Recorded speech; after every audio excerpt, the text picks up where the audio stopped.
Hello hello hello hello hello hello hello बच्चों, क्या हाल चाल। और मेरे यकीनियंस कैसी चल रही है जिंदगी? सब बढ़िया। Good morning good morning good morning guys. तो फिजिक्स पढ़ के केमिस्ट्री की तरफ आते हुए, फिजिक्स पढ़ के फिजिकल केमिस्ट्री की तरफ आते हुए भाई साहब कैसा लग रहा है? हाँ, 2 दिन की छुट्टी हो गई, मतलब संडे और मंडे मेरी क्लास में, तुम्हारी नहीं। मतलब कैसा लग रहा है?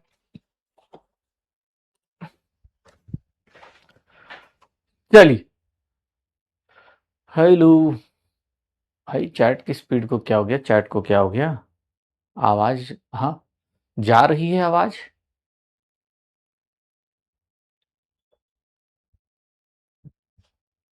सब ठीक है। चलिए, 1 मिनट रुकना।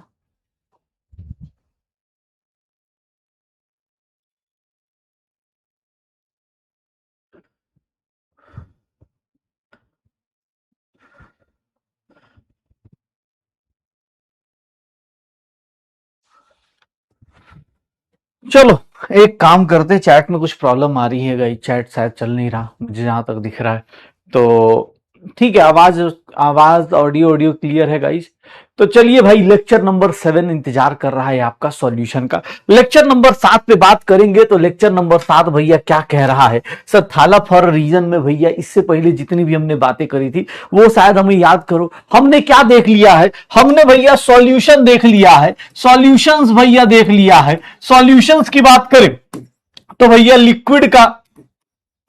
लिक्विड के सॉल्यूशंस की बात करेंगे तो लिक्विड के सॉल्यूशन भैया एक आइडियल था सर, एक अपने पास नॉन आइडियल था।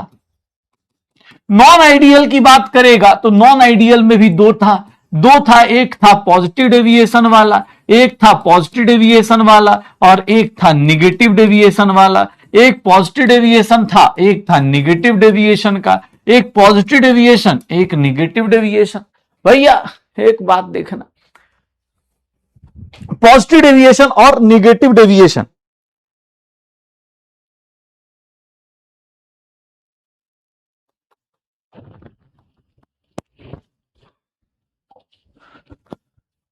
ठीक है, पॉजिटिव डेविएशन और निगेटिव डेविएशन की बात कर रहा था। तो ये पॉजिटिव और निगेटिव डेविएशन, यहां पर रूल क्या था कि भैया दोनों का इंटरेक्शन क्या होगा? दोनों का इंटरेक्शन क्या होगा?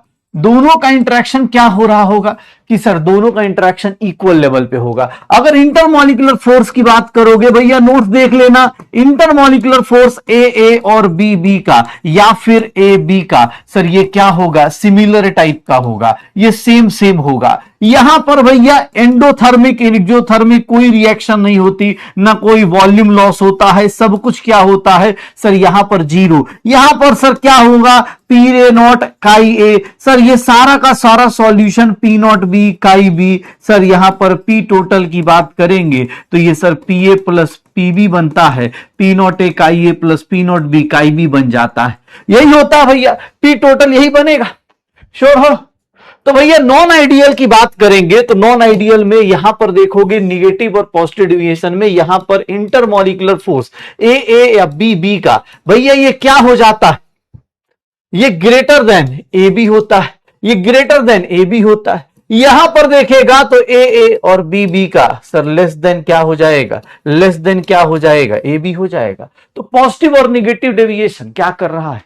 पॉजिटिव और निगेटिव डेविएशन में यहां पर देखेगा तो सर यहां पर delta H mixture greater than zero, delta we mixture sir less than zero, sir greater than, यहां ग्रेटर देन जीरो। यहां पर सर प्रेशर जितना चाहोगे उससे ज्यादा मिलेगा, जितना चाहोगे उससे ज्यादा मिलेगा। सर ये जितना चाहोगे उससे ज्यादा। पी टोटल भैया क्या होगा?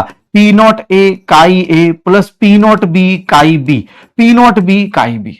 सर ये देख लेना, डेल्टा एच मिक्सचर क्या होगा? Less than zero, delta we mixture less than zero. Sir यहां पर P A less than P not a chi A. Sir test देने के चक्कर में कल टाइम भी मिला होगा, आई थिंक रिवाइज किया होगा, ठीक है। तो भाई पी टोटल की बात करेंगे तो पी टोटल क्या होगा, P not a less than P not a chi A plus P not b chi B. तो हमने शायद लास्ट क्लास में बात की थी कि हमें किस टाइप का बनना है, आइडियल बन पाए तो बहुत बढ़िया, आइडियल बन पाए तो बहुत बढ़िया, और नहीं बन पाए तो भैया आइडियल अगर नहीं हो पा रहा तो कम से कम पॉजिटिव डेविएशन दिखाइए, डेविएट होना भी है तो पॉजिटिव होइए। ऐसा काम मत कीजिएगा कि भैया क्या हो जाए, निगेटिव डेविएशन की तरफ चल रहे हैं। क्या करना है, निगेटिव डेविएशन की तरफ ना चले, ठीक है ना। हाँ, ये देख लो अपने पास, ये देख लेना। तो पॉजिटिव और निगेटिव डेविएशन की बातें करी थी, ग्राफ पढ़ा था सर, याद करोगे तो यहां पर बॉइलिंग पॉइंट नॉर्मल था, इस केस में बॉइलिंग पॉइंट क्या होता है, डिक्रीज करता है, इस केस में बॉइलिंग पॉइंट क्या होता है, इंक्रीज करता है। ये कहानियां याद आई हो, ग्राफ याद आए हो तो भैया चलिए कोई दिक्कत नहीं। टेस्ट दिया, हाँ यार अब चैट चल रहा है, टेस्ट दिया है, बहुत बढ़िया। टेस्ट के बारे में बात करेंगे लास्ट में, अभी ना जाते टाइम कुछ बातें करनी है, क्योंकि अब 2 टेस्ट हो चुके हैं, दूसरा टेस्ट हो चुका है, तो जाते टाइम भैया ऑब्वियस है कुछ बातें बतानी है। मैं बार बार बोल रहा हूं बेटा, अब तीसरा चैप्टर आपका एंड हो रहा है। आज मैंने अभी जस्ट व्हाट्सएप पे डाला भी मूल कॉन्सेप्ट रिवीजन करने के लिए। मैं अभी किसी का यूट्यूब पे भी देखा था कि अपनी क्लास की बच्ची है, बहुत अच्छा उसने वो बनाया था यूट्यूब पे ना, 7-8 मिनट में पूरा उसने क्लास के नोट्स को, मतलब हाँ यही वाली, लेकिन उसने क्रेडिट नहीं दिया यार मुझे, ठीक है। तो वो मतलब उस वीडियो में 8 मिनट में रिवाइज कर रहे हैं, हर बच्चा अलग अलग तरीके से। अब रिवीजन करने का तरीका नहीं पता, अगर आपको क्वेश्चन कौन से अटेम्प्ट करने नहीं पता चल रहा, तो सोचो बेटा अभी तो 3 ही चैप्टर हुए, अभी तो फिजिक्स चालू हुई है शायद, अब motion in one straight line चालू हुआ है, अभी बायो बॉटनी जूलॉजी सब कुछ बाकी है, तो पूरा साल बाकी है। अगर अभी से रिवीजन की प्लानिंग नहीं कर रहे हो, अभी से लास्ट के 2 महीने के बारे में नहीं सोच रहे हो, तो बेटा दिक्कत आएगी। कोशिश करिएगा, लास्ट में डिस्कस करेंगे क्या करना है। पहले तो भैया आइडियल नॉन आइडियल की बात कर ली है, पॉजिटिव निगेटिव डेविएशन हो गया है, उम्मीद करते सब लोग फॉरवर्ड के आए होंगे। तो क्वेश्चन करे गाइज, क्वेश्चन करे, एकदम क्वेश्चन करें, शुरू करें भाई साहब, शुरू करें एकदम सर, एक बार शुरू करते हैं, शुरू करते हैं भैया। क्या होगा ये देखिएगा सर, एग्जाम्पल्स में हम लोगों ने बात भी की थी कि भैया केमिकल बॉन्डिंग में देख लेना, केमिकल बॉन्डिंग के एग्जाम्पल्स ज्यादातर यूज होंगे, जैसे पानी प्लस अल्कोहल है सर, इथेनॉल में एसीटोन में ये सब कुछ भी डालोगे सर, एक दूसरे का पॉजिटिव डेविएशन जनरेट करेगा सर। यहां देख लो सिमिलर टाइप के लोग मिल रहे हैं, सिमिलर टाइप के लोग मिल रहे हैं, आइडियल सॉल्यूशन। यहां पर थोड़ा सा कुछ लोगों को दिक्कत रहती है, प्लीज बेटा एसिड बेस कभी भी मिलेगा, एसिड बेस कभी भी मिलेगा, कहां गया एसिड बेस यार, ये देखो कभी भी एसिड और बेस मिलेगा तो भैया ये क्या बनाएगा सर, ये हमेशा निगेटिव डेविएशन बनाएगा, देखते ही अट्रैक्शन शो करेगा, निकल जाएगा। तो चलिए भाई साहब, सर यहां पर हम शुरू करते हैं KBD, कौन बनेगा डॉक्टर भाई साहब। 6 वीक चालू हो चुका है अपने बैच का, 6 वीक चालू हो चुका है। कल मतलब कुछ रीजंस थे इसलिए क्लास नहीं हो पाई है, ठीक है, मैं कल था नहीं एक्चुअली, तो मतलब कुछ रीजंस थे इसलिए, तो भाई कल की क्लास के लिए सॉरी, उसको जल्दी ही मैं कंपनसेट कर लूंगा, डांट वरी। हाँ डांट वरी भाई साहब, अब इस वीक में सॉल्यूशन खत्म हो जाएगा, और सॉल्यूशन के साथ बेसिक चैप्टर्स खत्म हो जाएंगे, फिर आएगा थर्मोडायनेमिक्स, बस वहां से फिर अपना फिजिकल केमिस्ट्री। हाँ, तो जिन लोगों का भी बैकलॉग होगा टेंशन नहीं लेने का, अगले हफ्ते बेटा 1:15 से मिलेंगे हम लोग मूल कॉन्सेप्ट की बेसिक क्लासेस के साथ, बैच का प्रचार हाँ स्किप ऐड नहीं कर सकते, तो ज्यादा टेंशन नहीं लेने का। बहुत ज्यादा अगर लोड लग रहा हो तो हमारे साथ जुड़ना ना भूले, हमारे साथ 10 अगस्त से चालू हो रहा है इंडिया का सबसे टॉप। हाँ और क्या, ये लोग जो है थोड़ा जल्दी पढ़ लिए हैं और कुछ नहीं है, ठीक है, तुम 1 महीना लेट आओ लेकिन दुरुस्त आना। तो चलो शुरू करते, शुरू करते, स्टार्ट करें। तो भैया स्टार्ट करते हैं भैया क्या, तो यहां पर देख लो ideal solution non ideal solution पढ़ के आए हैं, तो चलिए भैया मोटी किताब उठा लीजिएगा, बहुत ही प्यारा सा सुंदर सा क्वेश्चन, इंग्लिश का क्वेश्चन है, इंग्लिश में आंसर दे दीजिए, कहानी खत्म। इंग्लिश का क्वेश्चन, इंग्लिश में आंसर दे दीजिए, कहानी को फिनिश कीजिए जल्दी से जल्दी। क्या होगा,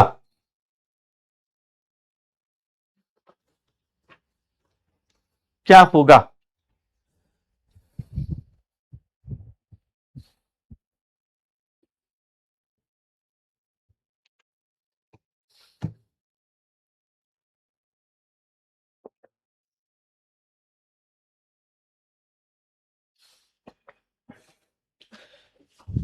क्वेश्चन पढ़िएगा गाइज। आप अगर ग्लूकोज डालेंगे तो ग्लूकोज किसी भी टाइप का सॉल्यूट डालेंगे तो भैया जिस रेट से पानी जा रहा होगा, जैसे ही ग्लूकोज डालेंगे तो ग्लूकोज डालते ही भैया क्या होगा सर, जिस रेट से पानी का मॉलिक्यूल वेपराइज हो रहा होगा वो रेट क्या होगा सर, वो रेट इंक्रीज होगा या डिक्रीज होगा सर, इंक्रीज तो नहीं हो सकता, वो रेट हमेशा क्या होगा सर, रेट क्या होगा, इंक्रीज नहीं होगा, डिक्रीज ही होगा, तो भैया डिक्रीज। अब sir rate of water molecules, अब कोई बोले सर ये वेपर, बेटा यहां पर ओपन बीकर है, ओपन बीकर है मतलब क्या हो जाएगा सर, ओपन बीकर मतलब सीधा सीधा सॉल्यूशन छोड़ के बाहर निकल जाएगा, तो भैया lives the solution decreases, answer क्या आएगा डी। जिन लोगों का भी आंसर सी आया है, ठीक है सर, सी वाले मोटी किताब उठा लो सर, सी वाले लैंग्वेज में दिक्कत आई तो लैंग्वेज में क्या होगा, water molecules leaves the vapour, पढ़ के देखना, थोड़ा इंग्लिश से ही पढ़ लेगा तो भी गड़बड़ हो सकता है, इंग्लिश से भी देखेगा ना तब भी तेरी rate at which water molecules leaves the vapour decreases. अबे भाई सॉल्यूशन को छोड़ने का रेट जो होगा वो कम होगा, इंक्रीज तो हो नहीं सकता था, यही दो डिक्रीज में थे, यहां पर थोड़ी सी इंग्लिश आपको मार गई है। जितने लोग भैया ओपन बीकर है भाई, ओपन बीकर है, ठीक है। अरे चल ठीक है, एक बात बताओ, चलो एक बात बताओ, चल ठीक है, चलो ओपन बीकर छोड़, लीव्स द वेपर और लीव्स द सॉल्यूशन, तू इंग्लिश पढ़ के देख तो थोड़ा मुझे बता, तो तुझे मतलब vapour, water molecules leaves vapour, breakup कर रहा है क्या पानी, पानी के वेपर के साथ, भैया पानी का वेपर जो उड़ रहा था सॉल्यूशन से वो क्या हो जाएगा, उसका वेपर प्रेशर कम हो जाएगा, वेपर्स कम हो जाएंगे, ठीक है। मतलब अरे सील्ड, आज सील्ड लिखा, ठीक है मान लिया भाई, सारी सील्ड लिखा, ठीक है। तो ये बता, rate at which water molecules leaves the vapour decreases, मतलब वाटर मॉलिक्यूल्स लीव कर रहा है वेपर को, डिक्रीज क्या, अब इंग्लिश का क्वेश्चन कर लेता भाई, गलती मानने में इतना अकड़पन क्यों दिखाता है, अगर गलती हो गया तो भाई तू एक बार सोच कि हाँ यार गलती कर ली, नहीं वेपर होगा, अरे vapour, rate at which water molecules leaves vapour, ऐसे थोड़ा ही ना होता है। चल ये देख, अगला क्वेश्चन देख, अगर भैया दो मिसिबल लिक्विड्स, मतलब जो आपस में मिक्स हो जाते हैं, मिसिबल लिक्विड्स हैं, मिक्स हो जाते हैं, अगर हम बात करें निगेटिव डेविएशन दिखा रहे, निगेटिव डेविएशन का मतलब क्या होता है भैया, अगर आप निगेटिव डेविएशन दिखा रहे हैं तो इसका मतलब क्या होगा, जल्दी से जल्दी निगेटिव डेविएशन बताओगे।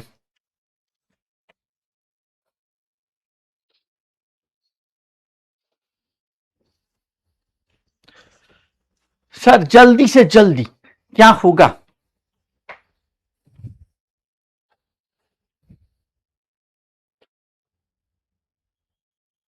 अगर निगेटिव डेविएशन है तो भैया आपका वेपर प्रेशर इंक्रीज तो नहीं होगा, ऑब्वियस है, गर्म खून खोलेगा ही नहीं, क्यों, क्योंकि यार निगेटिव डेविएशन है, कुचू पुचू बातें कर रहा है ये, हाँ और क्या, वो आजकल कौन सा चल रहा है, एक बीमारी है ना रवि किस्नोसिस, वो अलग अलग मुंह बना बना के, हाँ नीट की ड्यूटी मुझे बुला रही है इसीलिए तुमसे प्यार छोड़ के मुझे जाना पड़ेगा, हेडक्वार्टर छोड़ के, प्यार का हेडक्वार्टर छोड़ के जाना पड़ेगा।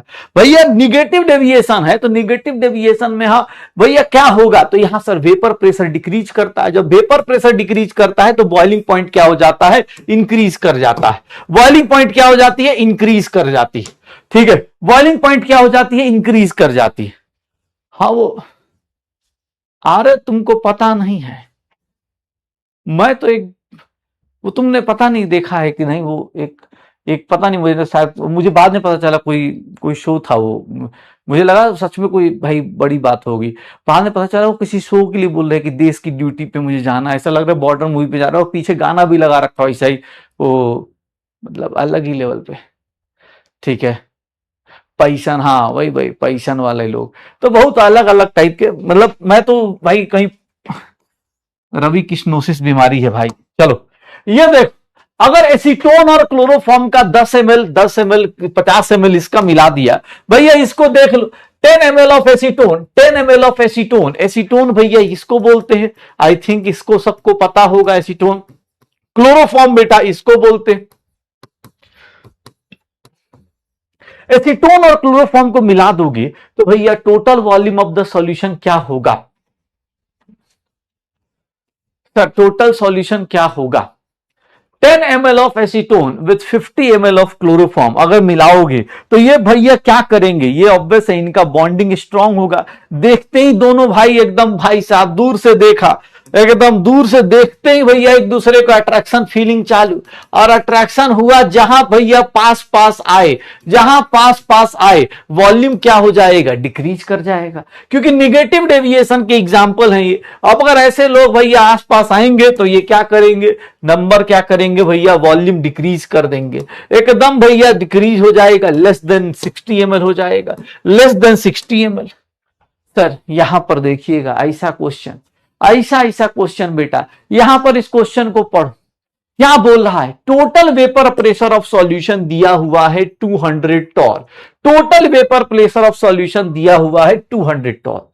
सर आपको 1 मोल ए का 2 मोल बी का, अगर भैया टोटल वेपर प्रेशर 200 दिया है तो मुझे बताओगे निगेटिव डेविएशन है कि पॉजिटिव डेविएशन है। ऐसे क्वेश्चन को कैसे अटेम्प्ट करेंगे, सर यहां पर राउल्ट्स लॉ से आप निकाल सकते हो, राउल्ट्स लॉ से टोटल प्रेशर आइडियल सॉल्यूशन में कितना आता, आप इसको निकाल के चेक कर लो, कौन सा डेविएशन है पता करो फिर आंसर निकालो, कौन सा डेविएशन है पता करो फिर आंसर निकालो।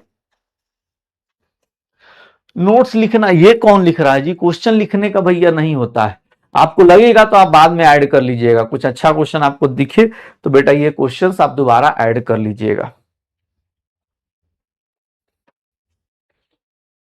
क्या होगा, क्या होगा, total vapour pressure of mixture क्या आएगा। सर यहां पर टोटल वेपर प्रेशर निकालने जाएंगे तो P not a chi A plus P naught, ideal condition का निकाल लो, और भैया देख लो तुम ऊपर हो कि नीचे हो। सर ये 1/3 हो गया, 1/3 इंटू 150 हो गया, 2/3 इंटू, सर ये कितना हो गया 240 हो गया, सर ये देख लो 50 हो गया, ये कितना हो गया 80 हो गया, 50 प्लस 160 ये कितना हो गया 210 टॉर हो गया।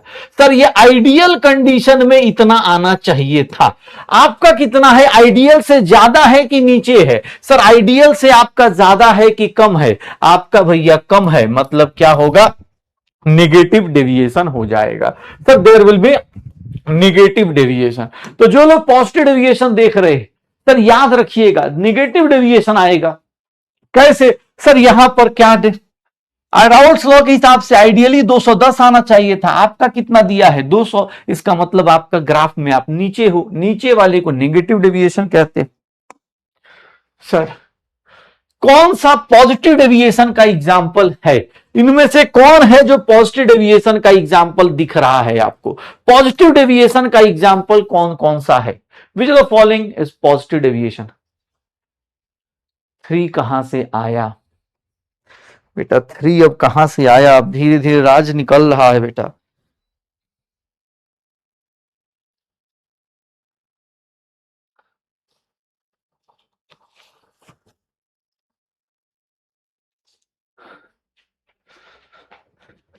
कौन सा है जो अपने को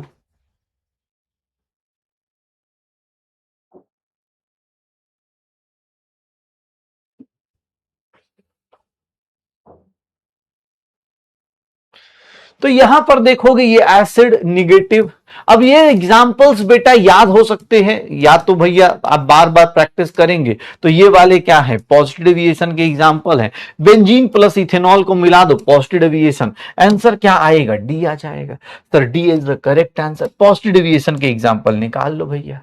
सर ये क्वेश्चन पढ़िएगा, 100 ml of liquid A and 25 ml of liquid B is mixed to give a solution। Sir ये सॉल्यूशन बना रहे हैं, लेकिन ये सॉल्यूशन जो बना रहे हैं वो राउल्ट्स लॉ को ओबे नहीं कर रहा है। सर राउल्ट्स लॉ को ओबे नहीं कर रहा है तो बताओगे इस क्वेश्चन में क्या होगा। सर इस क्वेश्चन में क्या होगा, एकदम इस क्वेश्चन में क्या होगा, 100 ml of liquid A 25 ml of liquid B. कल रिकॉर्डेड लेक्चर अपलोड कर देते, मैं जानता हूं पढ़ने का बहुत डेडिकेशन है आपके अंदर, कोई दिक्कत नहीं, हम जल्दी ही एक्स्ट्रा क्लास लेके अपनी गलतियों को सुधार लेंगे भाई। हाँ लाइव क्लास में बेटा रिकॉर्डेड देता तो शायद ये सारी चीजें आप, मुझे पूरा भरोसा होता अगले दिन मैं आता फिर मैं बोलता कि तुम तो पढ़ के आए हो, तो दिक्कत हो जाती है। कोई दिक्कत, एक बार ब्रेक ले लिया, किस दिन एक्स्ट्रा ले पढ़ लेना भाई। हाँ, पैसा तुम्हारा डूबेगा नहीं, एक दिन का कल का पैसा जो है हम किसी ना किसी लेक्चर में जरूर निकाल देंगे आपका, डोंट वरी। हाँ, ऐसे नहीं सोचना है भाई। पढ़ाई का लॉस हुआ है जी, कल वो इंतजार करता रह गया होगा या रह गई होगी कि हाँ सर का ब्लॉग आएगा, आया नहीं, बताओ एक सब्सक्राइबर कम हो गया। इस तरह से थोड़ी ना होता है सर। आंसर होगा बी। अब यहां पर देख लो सर, यहां पर अगर राउल्स लॉ ओबे नहीं कर रहे हो तो दैट मीन्स क्या हो गया कि आपका वॉल्यूम इक्वल नहीं हो सकता। इक्वल वाला तो कभी नहीं होगा, तो इक्वल वाला ऑप्शन हटा दो। ऑलवेज लेस देन नहीं, इक्वल हो सकता है, ग्रेटर हो सकता है या लेस देन हो सकता है। ग्रेटर या लेस देन होगा क्योंकि आप राउल्स लॉ को फॉलो नहीं कर रहे, तो या तो ज्यादा वॉल्यूम होगा या फिर कम होगा। ज्यादा कब होगा? जब पॉजिटिव डेविएशन है। कम कब होगा? जब निगेटिव डेविएशन है। पक्का? तो चलिए भाई साहब, आज के केबीडी में यही था, ठीक है। हाँ, आज का केबीडी में यही था, कोई दिक्कत नहीं। आज के केबीडी को हल्का रखा गया है क्योंकि भैया बस आपको ही पता है कल ब्रेक हो गया था, तो आज ज्यादा झटका नहीं देना चाहिए। बस आइडियल नॉन आइडियल सॉल्यूशन अगर आप पढ़ के आए हैं तो ठीक है, अच्छी बात है। और भैया उसी के यूज, उसी को आगे हम लोग आज बढ़ाएंगे। आइडियल नॉन आइडियल का हमने एग्जांपल्स कर लिया था, मैंने एग्जांपल्स लिखवा भी दिए थे, लास्ट क्लास में बता दिया था। तो आइए गाइस, सत्संग को थोड़ा सा और कंटिन्यू करते फिर न्यूमेरिकल्स की तरफ आएंगे। लास्ट ब्लॉग जो था सैटरडे का, उसमें काफी सारा सत्संग था। हम सब ने जाना था कि हम किस टाइप के बिहेवियर के लोग हैं। आइडियल हैं कि बस डेली क्लास करते हैं, कुछ लोग नॉन आइडियल हैं, नॉन आइडियल में कुछ लोग पॉजिटिव डेविएशन वाले हैं, कुछ लोग नेगेटिव डेविएशन वाले हैं। तो आप ज्यादा अच्छे से अपने आप को जान सकते हैं, आप अपने बारे में कमेंट कर सकते हैं, ठीक है, कि हाँ सर मैं ऐसा हूं। अपने लिए अपनी कॉपी में लिख के रख लो कि be a positive deviation from Raoult's law, नहीं तो कम से कम आइडियली बिहेव कर लो भाई, दोनों केस में सही रहेगा। नेगेटिव डेविएशन वाले कोई दिक्कत नहीं, there will be always a new batch जहां पर आप दोनों अपना लाइफ, हाँ दोनों अपने, अबे क्या है ये, दोनों अपने मतलब प्रिपरेशन को जारी रख सकते हैं, ठीक है। चलिए तो शुरू करते हैं। यस यस यस भाई, आ जाएगा मतलब थोड़ा सा, हाँ रेडॉक्स का और ये सॉल्यूशन चैप्टर का भी जल्दी जल्दी मोटी किताब सीरीज आ जाएगी। मतलब देखो, मैं तुमको एक साइकोलॉजिकल चीज बता रहा हूं। जो लोग बोल रहे हैं ना मोटी किताब की सर वो जल्दी से जल्दी दे दो, उसका साइकोलॉजी, मेरा मेरा जो एज अ टीचर मेरी साइकोलॉजी है। मेरा कह के सोचना ये कि मैं मान लो अभी मूल कॉन्सेप्ट का जेईई मेंस का क्वेश्चन दे देता हूँ, एडवांस का भी दे देता हूँ, तो होगा कुछ नहीं, मुझे ही पता है, जोश जोश में 2 4 10 लोग कर लेंगे। लेकिन मेरा ये सोचना है कि नहीं भाई, मैं तुम्हें भूलने नहीं दूंगा ना। धीरे धीरे ड्रॉप करते रहो, एक एक बॉम्ब ड्रॉप करते रहो, हफ्ते में एक लेक्चर डाल दो, एक लेक्चर डाल दो, एक लेक्चर डाल दो। उससे क्या है भाई, पूरे साल में आपके पास, पूरे साल नहीं मतलब 2 3 महीने के अंदर पूरा सारा का सारा जेईई मेंस से लेके जे एडवांस के हर चीज को रिवीजन कर सकते हो। और मैं एक दिन में 2 2 लेक्चर डाल दो, देख ही नहीं पाओगे। तो भैया हफ्ते में एक लेक्चर मिल गया, आप पूरे उस 70 80 क्वेश्चन की प्रैक्टिस कर लो, 200 क्वेश्चन की प्रैक्टिस कर लो, काफी है। तो ये मेरी साइकोलॉजी है बेटा, इसलिए मैं एक एक करके डाल रहा हूं। अदरवाइज तो सारा एक बार में रिकॉर्ड करके डाल सकता हूं, लेकिन वो कोई फायदा नहीं होगा, ठीक है। फायदा तभी है जब आपको रिवीजन, और बहुत सारे लोग रिवीजन उसी तरीके से कर पाएंगे, ठीक है। तो इसीलिए चलिए, हाँ नहीं मच्छर नहीं था यार, कुछ तो था वो, पता नहीं। हाँ, वो ऊपर वो चलता है ना, ताजमहल बनता है, तो उसमें से हो सकता है पुराने जमाने का कुछ कीड़े उड़े हो। कीड़ा भी नहीं था वो, कुछ तो था ऐसे। चलो तो शुरू करें सर, स्टार्ट करें आज। हाँ आज स्टार्ट करें, एकदम एकदम। चलिए आज स्टार्ट करते हैं। क्या है तो भैया, आज हम बात करेंगे एजियोट्रॉप्स की। एजियोट्रॉप्स कैसे लोग होते, एजियोट्रॉप्स किसको बोला जाता है, तो भैया सुनिएगा। एजियोट्रॉप्स को हम लोग क्या बोलते हैं? एजियोट्रॉप्स आर, ध्यान से देखिएगा भाई साहब, एजियोट्रॉप्स किसको बोला जाता है? Azeotropes are mixtures in which composition of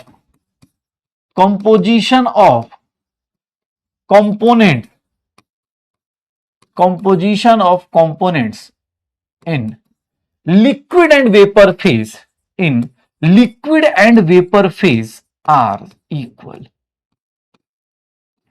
भैया ये एकदम ही मतलब अलग टाइप का बंदा है, देखोगे इसमें यह बोला जाता है कि इसका कंपोजिशन जो रहेगा लिक्विड एंड वेपर फेज में, ध्यान सुनना अपने पास, लिक्विड एंड वेपर फेज में, ध्यान सुनना, लिक्विड एंड वेपर फेज में क्या रहेगा? सेम रहेगा। मतलब आपको अगर कंपोजिशन देखेंगे आप लास्ट क्लास में, तो भैया वहां पर अलग अलग वैल्यूज आई थी, न्यूमेरिकल्स में निकालेंगे तो, लेकिन यह बोल रहा है कि सर कंपोजिशन सेम रहेगा।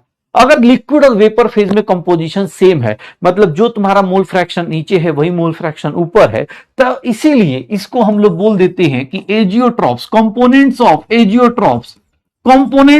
एजियोट्रॉप्स। सर एजियोट्रॉप्स के components of azeotropes can not be separated by, इसको हम लोग सेपरेट नहीं कर सकते, can not be separated by steam distillation. Sir steam distillation से सेपरेट नहीं कर सकते, ऐसी बड़ी बात क्यों? पर देख लीजिएगा एनसीईआरटी का क्वेश्चन है, ध्यान सुनना अपने पास। एनसीईआरटी का क्वेश्चन क्या कहता है कि भैया एजियोट्रॉप्स के कंपोनेंट्स को हम सेपरेट नहीं कर सकते bye steam distillation. Steam distillation से सेपरेशन नहीं किया जा सकता। स्टीम डिस्टिलेशन पता है बेटा क्या होता है? शायद आप बायो में या कहीं पर आपने पढ़ा हो प्रैक्टिकल केमिस्ट्री में। तो स्टीम डिस्टिलेशन का मतलब होता है कि मान लो दो लिक्विड्स हैं, इसके अंदर दो लिक्विड है, ए है जिसका बॉइलिंग पॉइंट है मान लो 100 डिग्री सेल्सियस, और बी है जिसका बॉइलिंग पॉइंट है मान लो 200 डिग्री सेल्सियस।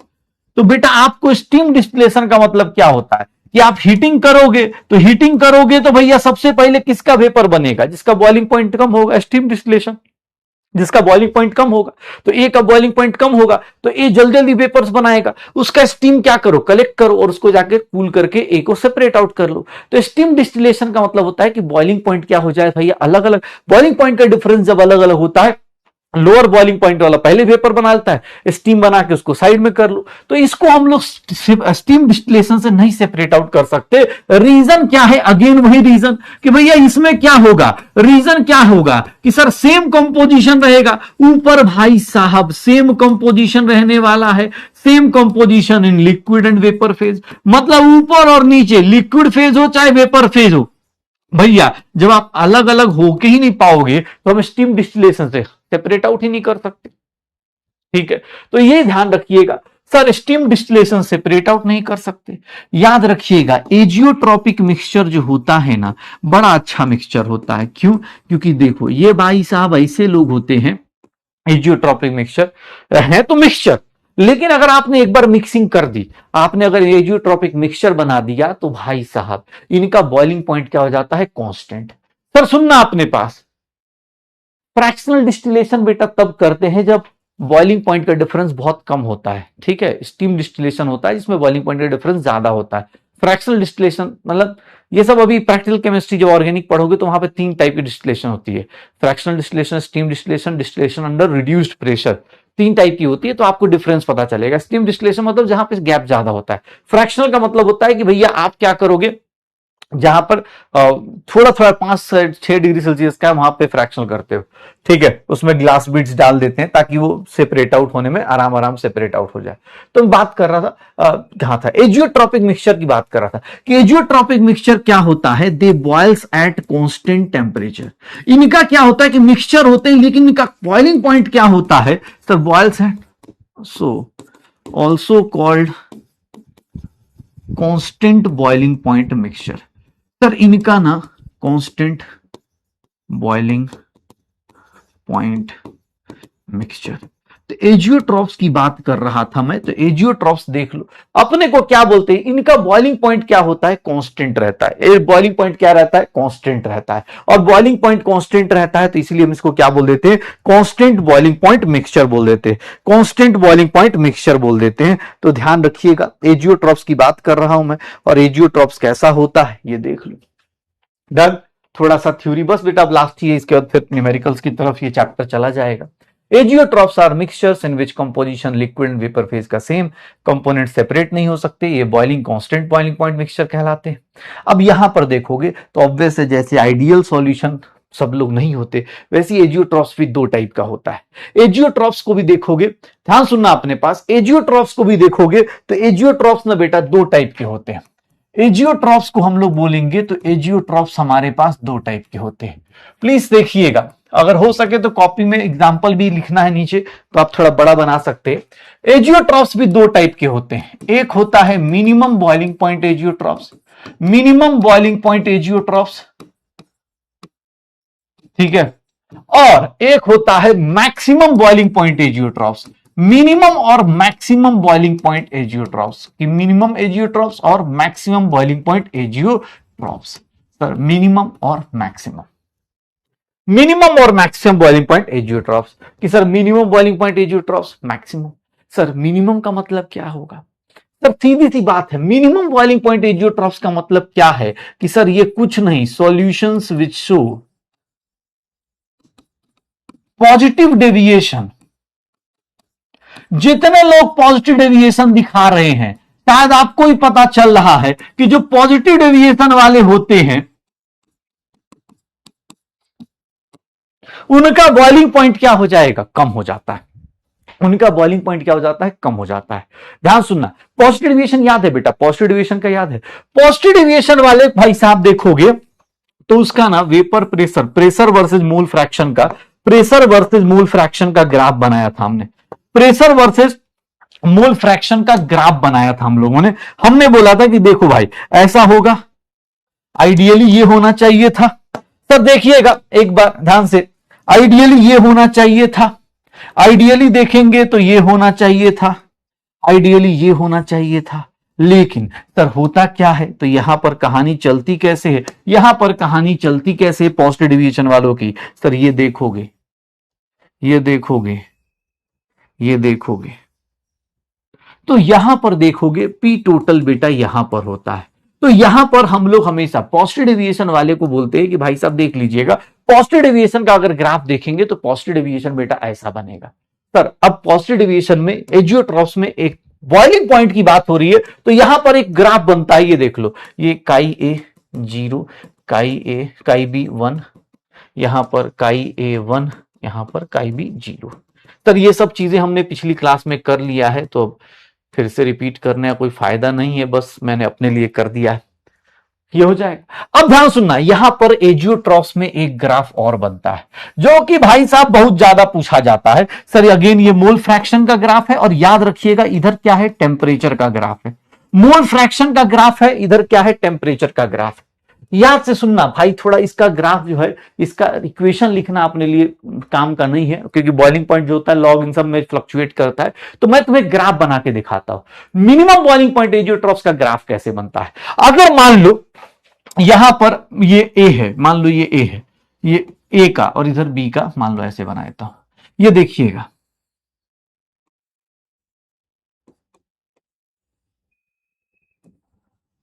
सर याद रखिएगा जब टेम्परेचर ज्यादा होता है तो ऊपर क्या होता है? Vapour phase. टेम्परेचर कम होता है तो नीचे क्या होता है? Liquid phase. ये जो बीच वाला ट्रांजिशन मैंने आपको दिखाया है ये होता है बेटा equilibrium phase, liquid vapour equilibrium, ये liquid vapour equilibrium, liquid vapour equilibrium. मुझे इस पॉइंट को देख के बता दो, इस पॉइंट को देख के बताओ, ये पॉइंट क्या लग रहा है कि सर यही एक पॉइंट है जो भैया जहां पर मोल फ्रैक्शन लिक्विड और वेपर का सेम होगा, यही वो पॉइंट है जहां पर मोल फ्रैक्शन लिक्विड और वेपर का सेम होगा। मुझे ये बताओ, ये अगर ये ए का है, मान लो ए का बॉइलिंग पॉइंट है, यहां बी का बॉइलिंग पॉइंट है, तो ये जो बॉइलिंग पॉइंट आ रहा है ये सॉल्यूशन का बॉइलिंग पॉइंट कैसा आ रहा है? सर नीचे की तरफ आ रहा है, तो सर इसको बोलते हैं मिनिमम बॉइलिंग पॉइंट एजियोट्रॉप्स, इसको बोलते हैं minimum boiling point azeotropes.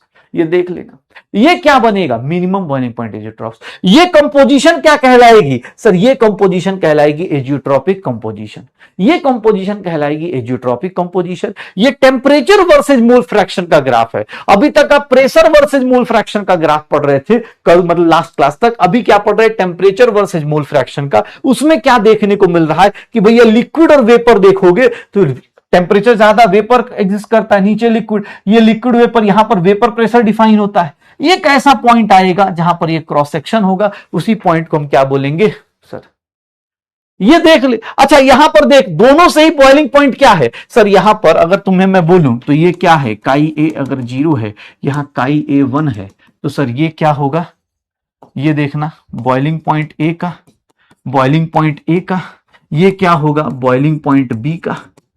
Sir इन दोनों का मिक्सचर का बॉइलिंग पॉइंट क्या होगा? मिक्सचर का बॉइलिंग पॉइंट क्या होगा? ए और बी दोनों से क्या रहेगा? कम रहेगा। मिक्सचर का बॉइलिंग पॉइंट क्या रहेगा? ए और बी दोनों से कम रहेगा। तो मैं ऐसा बोल सकता हूं कि मिनिमम बॉइलिंग पॉइंट एजियोट्रॉप्स में, मिनिमम बॉइलिंग पॉइंट एजियोट्रॉप्स में क्या मैं ये बात लिख दूं? क्या मैं ये बात लिख दूं? सर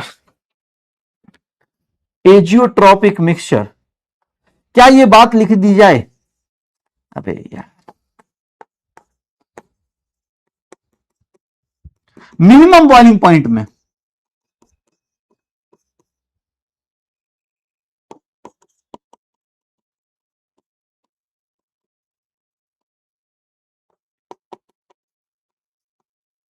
दोनों से ही नीचे रहेगा।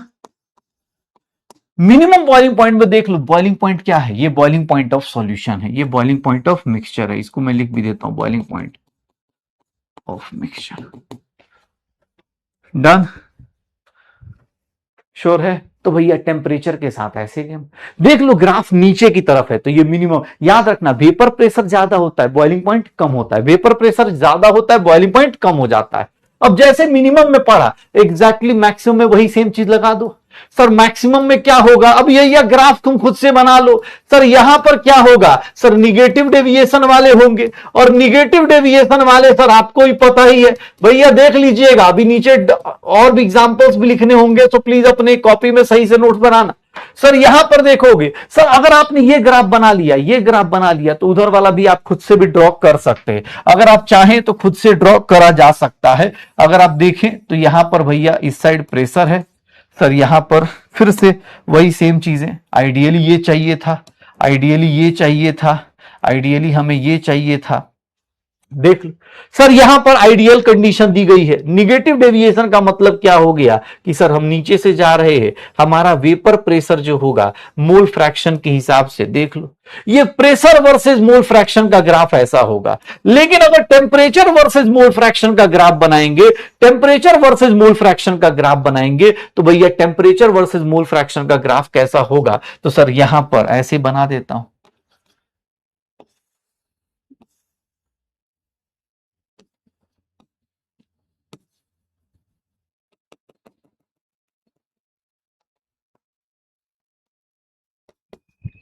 सर ये लिक्विड वेपर इक्विलिब्रियम,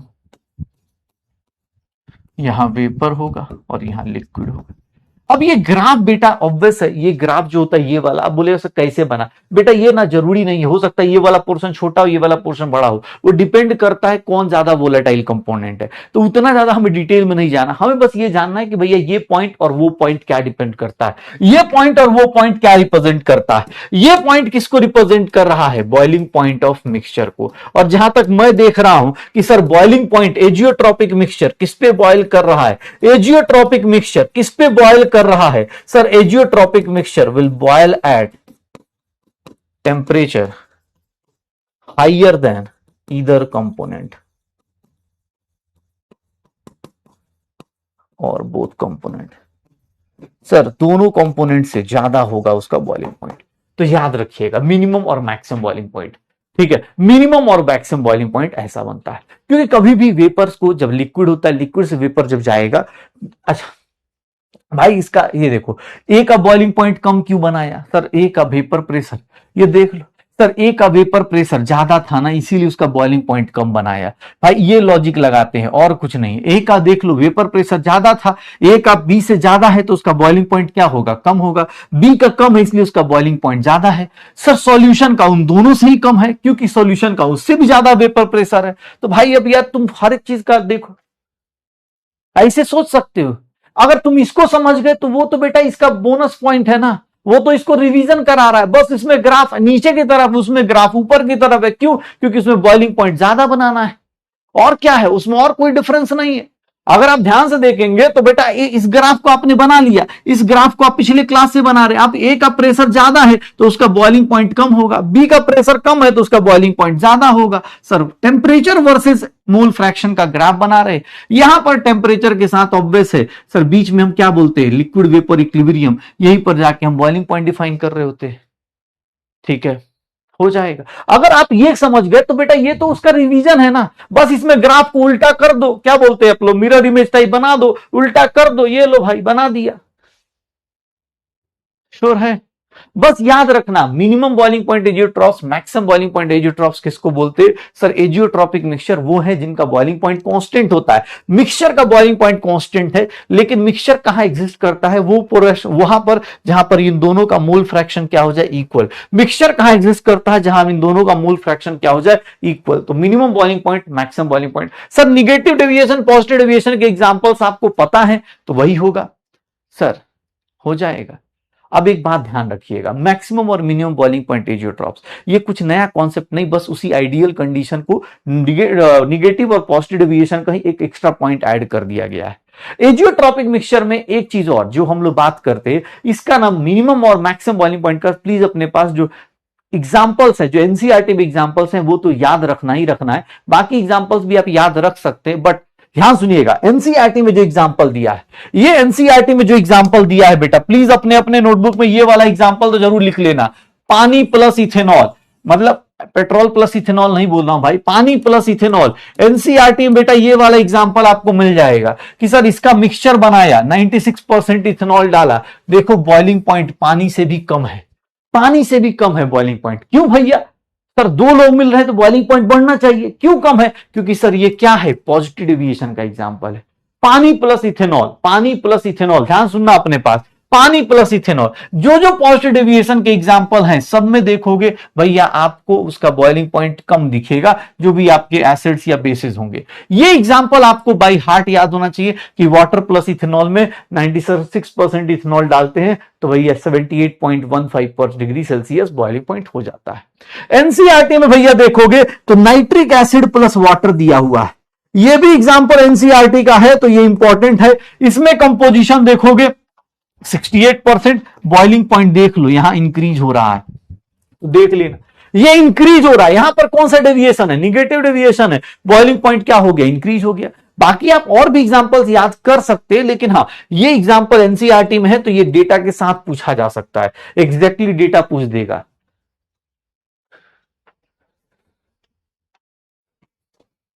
जल्दी क्या होगा?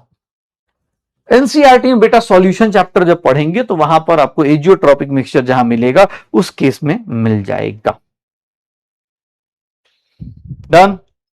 अब तुम खुद से बता दो भाई, पॉजिटिव डेविएशन और नेगेटिव डेविएशन के बाकी और भी एग्जांपल्स थे, लेकिन हाँ ये जो दो एग्जांपल है ये एनसीईआरटी में है विद डेटा, तो इसलिए हम इसको याद रख रहे हैं। यहां भाई क्वेश्चन आएगा तो हम जरूर कर पाए। बाकी एक्सपेरिमेंट थोड़ी ना पूछेगा भाई, एक्सपेरिमेंट नहीं पूछेगा।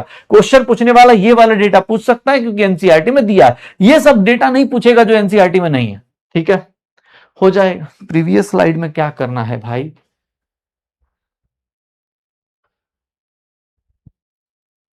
अरे इसी को ऊपर करना है थोड़ा सा। अच्छा ये अरे यार तो भाई भावनाओं को समझो यार, तुम्हें मतलब यहां पर देख लो ये थोड़ा ऊपर हो गया ना, तो इसको थोड़ा नीचे कर लेना यार।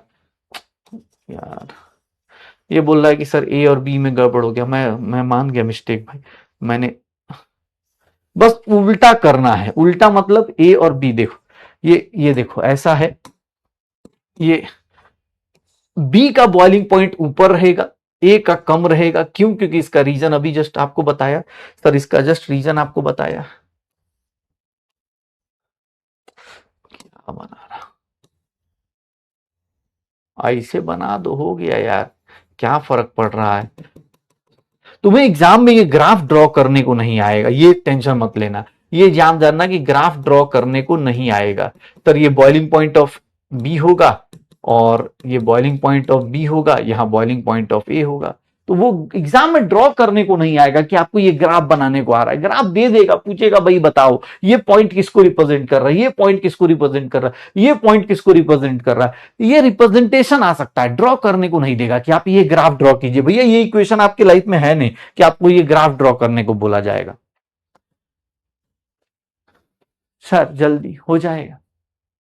एनसीईआरटी में फ्रिक्शनल डिस्टिलेशन, फ्रिक्शनल नहीं है भाई, फ्रैक्शनल डिस्टिलेशन है। ठीक है, फ्रैक्शनल डिस्टिलेशन है और कुछ नहीं।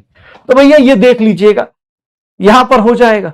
डन। तो maximum boiling point azeotropes, minimum boiling point azeotropes, theory चीजें खत्म करते हैं, थ्योरेटिकल चीजें खत्म करते हैं। अब जैसे ये क्वेश्चन दिया है बेटा, अब ऐसा क्वेश्चन दिया हो तो क्या आंसर आएगा बताओगे? इसका आंसर क्या आएगा? अगर आपका बॉइलिंग पॉइंट कम आ रहा है, अगर आपका बॉइलिंग पॉइंट लोअर है, एक एजियोट्रॉपिक सॉल्यूशन है जिसका बॉइलिंग पॉइंट लोअर है, दोनों से लोअर है, तो इसका आंसर क्या आएगा बताओ?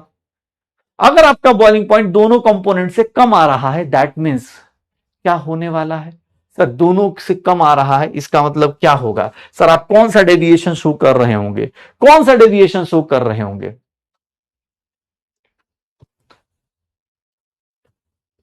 जल्दी क्या होगा सर? यहां पर देखोगे तो लोअर आने का मतलब पॉजिटिव डेविएशन है, और कोई ऑप्शन हो ही नहीं सकता ना भाई। अगर आपका बॉइलिंग पॉइंट दोनों कंपोनेंट्स, अब ऐसे क्वेश्चन पूछे जाएंगे, ऑब्जेक्टिव क्वेश्चन बेटा, ऐसा एक्सपेरिमेंट कोई नहीं करवाएगा तुमसे कि एक्सपेरिमेंट कराया जा रहा है, एक्सपेरिमेंट नहीं होता बेटा। ये क्वेश्चन दिया हुआ है, पानी है और एसिड है, पानी का बॉइलिंग पॉइंट बेटा कितना होता है? देखो जानबूझ के क्वेश्चन में पानी का बॉइलिंग पॉइंट नहीं दिया है। 100 डिग्री सेल्सियस, 373 केल्विन। पानी और एसिड को मिला रहे हो, उसमें 71% पर क्लोरिक एसिड है। बताओगे sir boiling point of solution क्या होगा? बॉइलिंग पॉइंट ऑफ सॉल्यूशन क्या होगा? इस सॉल्यूशन का बॉइलिंग पॉइंट क्या बनेगा? सॉल्यूशन का बॉइलिंग पॉइंट क्या बनेगा? क्या होगा?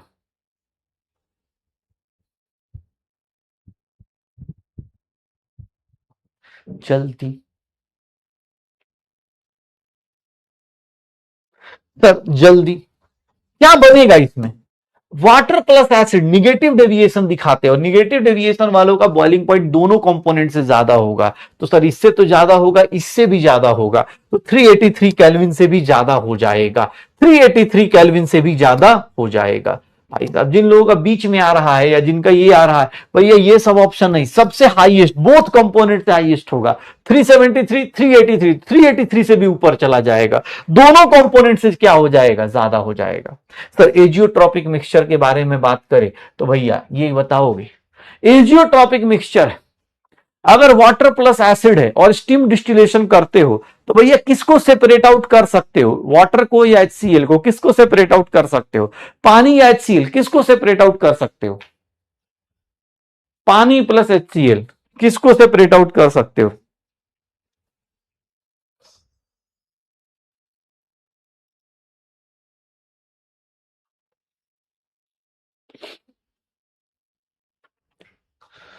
जल्दी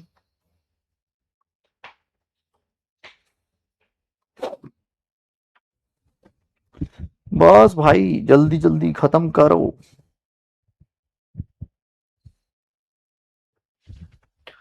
सर क्या होगा? यहां पर कोई भी नहीं सेपरेट आउट हो सकता। सर एजियोट्रॉपिक मिक्सचर में आप अगर बॉइलिंग पॉइंट देखेंगे, इस बॉइलिंग पॉइंट पे ये दोनों ही बॉयल होंगे और दोनों का कंपोजिशन ऊपर और नीचे सेम आएगा, तो भैया किसी को भी सेपरेट आउट आप नहीं कर सकते, ना HCl को बाहर निकाल पाओगे ना वाटर को, क्योंकि दोनों ही ऊपर सेम ही कंपोजिशन में आएंगे। पहले क्या था, पहले अगर नॉर्मल डिस्टिलेशन करते तो एक आदमी आता है, दूसरा आदमी नहीं आता है, यहां तो दोनों ही आ रहे हैं। अब जब दोनों ही साथ में आएंगे तो फिर उनको हम स्टीम डिस्टिलेशन नहीं अलग कर सकते, उनको डिस्टिलेशन से हम सेपरेट आउट नहीं कर सकते। सर ये देखिएगा, कौन है जो मैक्सिमम बॉइलिंग पॉइंट एजियोट्रॉफ्स बनाएगा? मैक्सिमम बॉइलिंग पॉइंट एजियोट्रॉफ्स कौन बनाएगा? सर देखो और क्वेश्चन का आंसर टिक मारो, क्या होगा? तो बस यही थ्योरी थी जो खत्म कर रहे हैं हम लोग।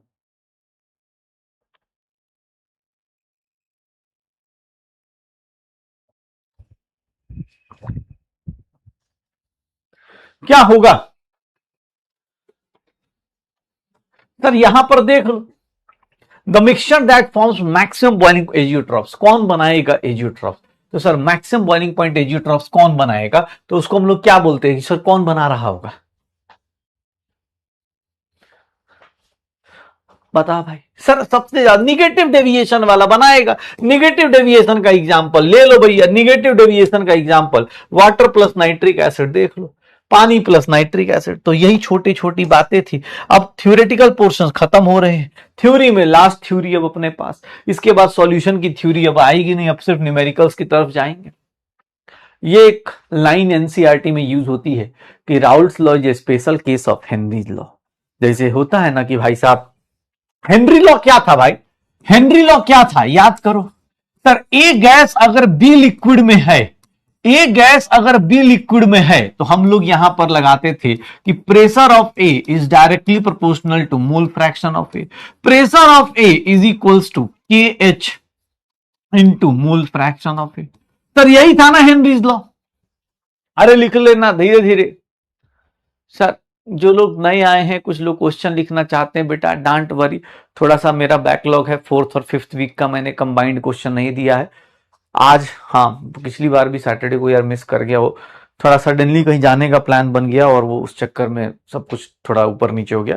बट भाई आज तुम्हारा डीपीपी अभी आज का बाकी है, आज सुबह सुबह ही मैं पहुंचा हूं भाई, तो थोड़ा सा हाँ थोड़ा सा वो रह गया है, मैं आज करके दूंगा तुम्हें। वीक 4 वीक 5 का कंबाइंड क्वेश्चन, रेडॉक्स का कंबाइंड क्वेश्चन, 3 चीजें, और हाँ उसके बाद फिर मोटी किताब सीरीज का भी रिक्वेस्ट वो करते हैं कंप्लीट। रेडॉक्स का करना है भाई, कल तो कर ही दूंगा, आज पहले ये सब खत्म करूं। राउल्ट लॉ की बात कर रहा हूं। Raoult law is special case of Henry's law.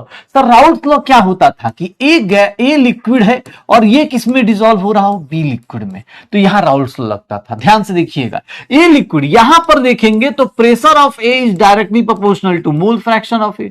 Pressure of A is equals to p not a chi A. बेटा देख लो, ये भैया राउल्ट लॉ था और वो क्या है अपने पास? हेनरीज लॉ है। सर यहां पर दोनों कंडीशन में देखेंगे तो बी तो सेम ही है, चेंज क्या है? ए लिक्विड में है और उधर ए गैस में है। राउल्ट लॉ को special case of Henry's law क्यों कहते हैं? क्योंकि इसका रीजन है sir, Raoult law becomes special case of Henry's law. Raoult law is a special case of Henry's law कब हो जाएगा? क्या लग रहा है भाई, ये दोनों कब इक्वल होंगे? सर ये दोनों कब इक्वल होंगे? सर ये दोनों कब इक्वल होंगे? सर ये दोनों कब इक्वल होंगे? अगर मैं बोल दूं कि भैया पी नॉट ए की वैल्यू, सर दोनों ही मोल फ्रैक्शन ऑफ ए के डायरेक्टली प्रोपोर्शनल है, तो भैया डिफरेंस क्या है? पी नॉट ए और इधर क्या है? के एच। तो जब पी नॉट ए की वैल्यू किसके बराबर हो जाए? के एच के बराबर, आपका भैया जो सॉल्वेंट का या उसका सॉल्यूट का जो पी नॉट ए होता है वो के एच के बराबर हो जाए, या फिर अगर क्या बोले कि सर अगर पी नॉट ए के एच के बराबर हो जाए, या फिर हम ये बोल दे कि भैया जो ए लिक्विड है भाई इतना ज्यादा वोलेटाइल हो, इतना ज्यादा वोलेटाइल हो कि वो गैस की तरह बिहेव करे। मतलब सर क्या हो जाए कि when liquid is so volatile, जैसे पेट्रोल के बारे में हम बोलते हैं, it behaves as gas. Sir याद रखिएगा, इन दो कंडीशन में हम बोल सकते हैं कि Raoult's law is a special case of Henry's law. मतलब जैसे पेट्रोल है, पेट्रोल को भैया हम पेट्रोलियम गैस बोल देते हैं। पेट्रोल को ना जब भी देखोगे पेट्रोलियम गैस लिखा होगा, कंटेनर में जा भी रहा होता है ना तो पेट्रोलियम लिक्विड लिखा हुआ कम मिलेगा, पेट्रोल लिखा हुआ मिल जाएगा, या पेट्रोलियम गैस बोलेगा। तो भैया पेट्रोलियम गैस क्यों? क्योंकि वो लिक्विड इतना वोलाटाइल है कि विद इन सेकेंड भैया किस में कन्वर्ट हो जाता है? गैस में। लिक्विड बहुत वोलाटाइल, जैसे एसीटोन है तो फटाक से मतलब गैस में कन्वर्ट हो जाता है। तो यही दो कंडीशन है जिसमें Raoult's law becomes special case of Henry's law, जहां पर राउल्ट्स लॉ क्या बन जाए? हेनरीज लॉ का स्पेशल केस बन जाता है। और बस यही सब है, थ्योरेटिकल हो जाएगा जल्दी। लिक्विड गैसोलीन ऑब्वियस है। तो बस बेटा आप थ्योरी की चीजें खत्म करते हैं, अब आते हैं अब अपने सॉल्यूशन के एक ऐसे पोर्शन पे जहां पर बस 4 फॉर्मूले और उसके साथ फिर गेम चलता रहता है। सर 4 फॉर्मूले और फिर क्या चलता है? डन? नहीं, गैस देखो एक सिंपल सी चीज होती है, लिक्विड गैस में कन्वर्ट कर सकता है। याद रखना, Raoult's law is a special case of Henry's law. उल्टा नहीं बोल सकते कि Henrys law is a special case of Raoult's law, ऐसा नहीं होगा। गैस लिक्विड भाई अपने आप से कन्वर्ट नहीं होता। नॉर्मल जिंदगी मतलब नॉर्मली हम लोग ये बोलते हैं सॉलिड लिक्विड में अपने आप हो जाता है, लिक्विड गैस में अपने आप कन्वर्ट हो जाता है। गैस लिक्विड में नहीं, उल्टा नहीं बोल सकते बेटा, याद रखना। ऐसा मत बोल देना Henry's law is a special case of Raoult's law कि liquid is so, gas is so dumb that it behaves as liquid. ऐसा नहीं हो सकता, गैस भैया लिक्विड फॉर्म में नहीं जाएगा। ठीक है, श्योर? चलिए, तो भैया ये सारी कहानी थी सॉल्यूशन की, लंबी चौड़ी कहानी खत्म करते।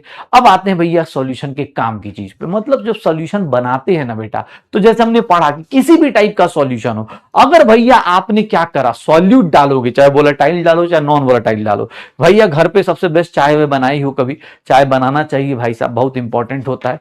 गर्मियों में भी चाय बनाना चाहिए, क्योंकि भाई बस हम लोग ऐसे ही हैं, ठीक है। चाय लवर है हम लोग के यहाँ, कॉफी लवर होते हैं, ठीक है। आजकल तो होता है ना, रैपिड फायर में आता है चाय पीजिएगा कॉफी, ठीक है। तो ऐसे वाले लोग होते, तो भाई ये चाय बनाते टाइम आप सबसे बेसिक चीज ऑब्जर्व करोगे, या दूध को अगर बॉयल कर रहे हो तो दूध को बॉयल करते हुए चाय को बॉयल करते हो तो भैया उसके अंदर थोड़ा सा भी शुगर डाल दो, फटाक से वेपर प्रेशर कम हो जाता है। शुगर डाल दो या कोई भी वोलेटाइल लिक्विड भी डालोगे तब भी उसका वेपर प्रेशर कम होगा। क्यों? क्योंकि भैया ये सारी की सारी इन प्रॉपर्टीज का एक नाम होता है, इन प्रॉपर्टीज को एक नाम देते हैं, और वही हम लोग अब पढ़ने वाले। थ्योरेटिकल पोर्शन अब खत्म करते और आगे की तरफ चलते हैं, that is what colligative property. Colligative property बेटा, यहां से जिंदगी पूरी बदल जाती है। क्यों? क्योंकि बस यहां से 4 फॉर्मूले की ही कहानी होती है, 4 ही फॉर्मूले की कहानी होती है। Yes yes yes. कौन चाय, हाँ नहीं नहीं नहीं, सब लोग, कोई, हाँ कोई चाय लवर है, कोई मतलब चाय लवर है, कोई कॉफी लवर है, कोई कुछ है, ठीक है। नहीं, हमें कोई एडिक्शन ही नहीं है, लवर वाला हमारा हाई सीन ही नहीं है।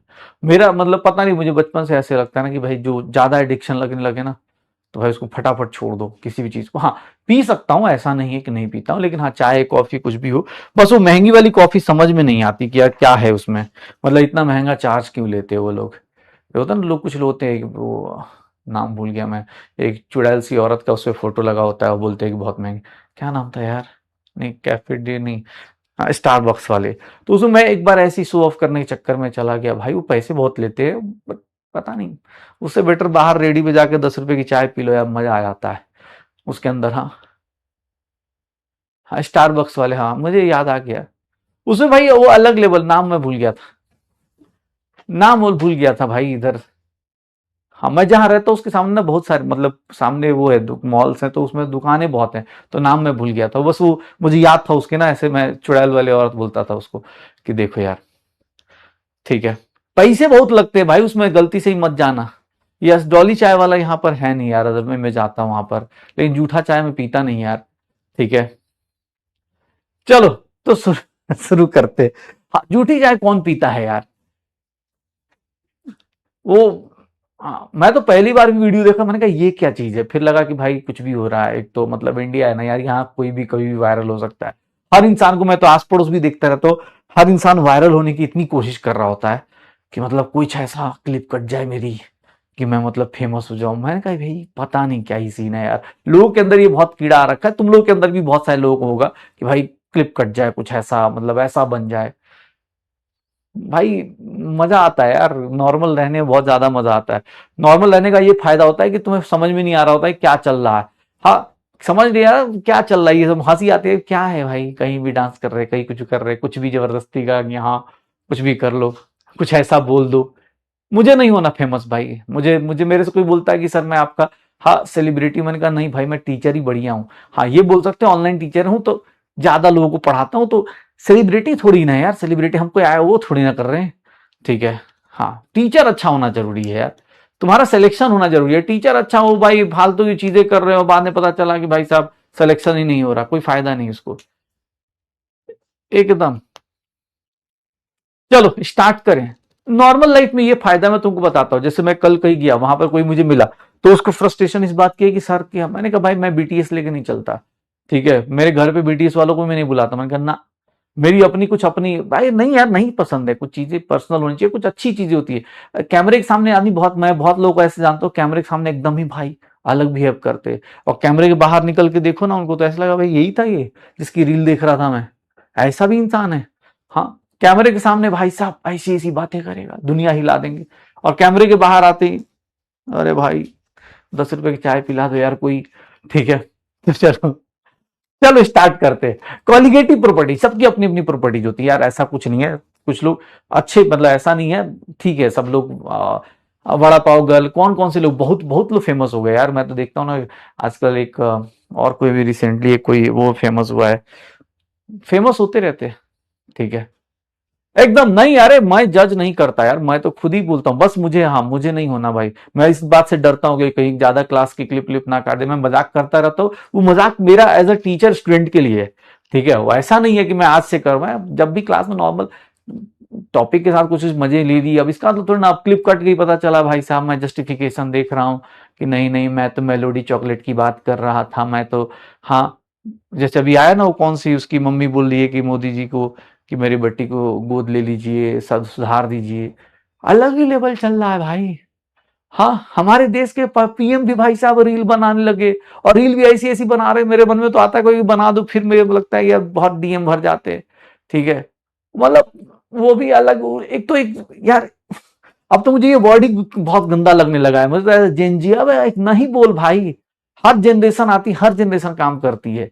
ठीक है, ऐसा नहीं कि ये पिछले 15 साल सबको वोट चाहिए, सीधी सी बात है। और ये लोग ऐसे लगे पड़े, हर एक मैं देख रहा था, मैं जेनजी हूं, मैंने कहा जेनजी हो तो क्या हो गया भाई, तुम्हारे 2 आंख के 4 आंख हो गई क्या? नहीं हुई ना, नॉर्मल ही इंसान हो भाई। ये थोड़ी ना होता है कि मैं जेनजी हूँ, हर जगह जेनजी हूँ, मैं जेनजी हूँ।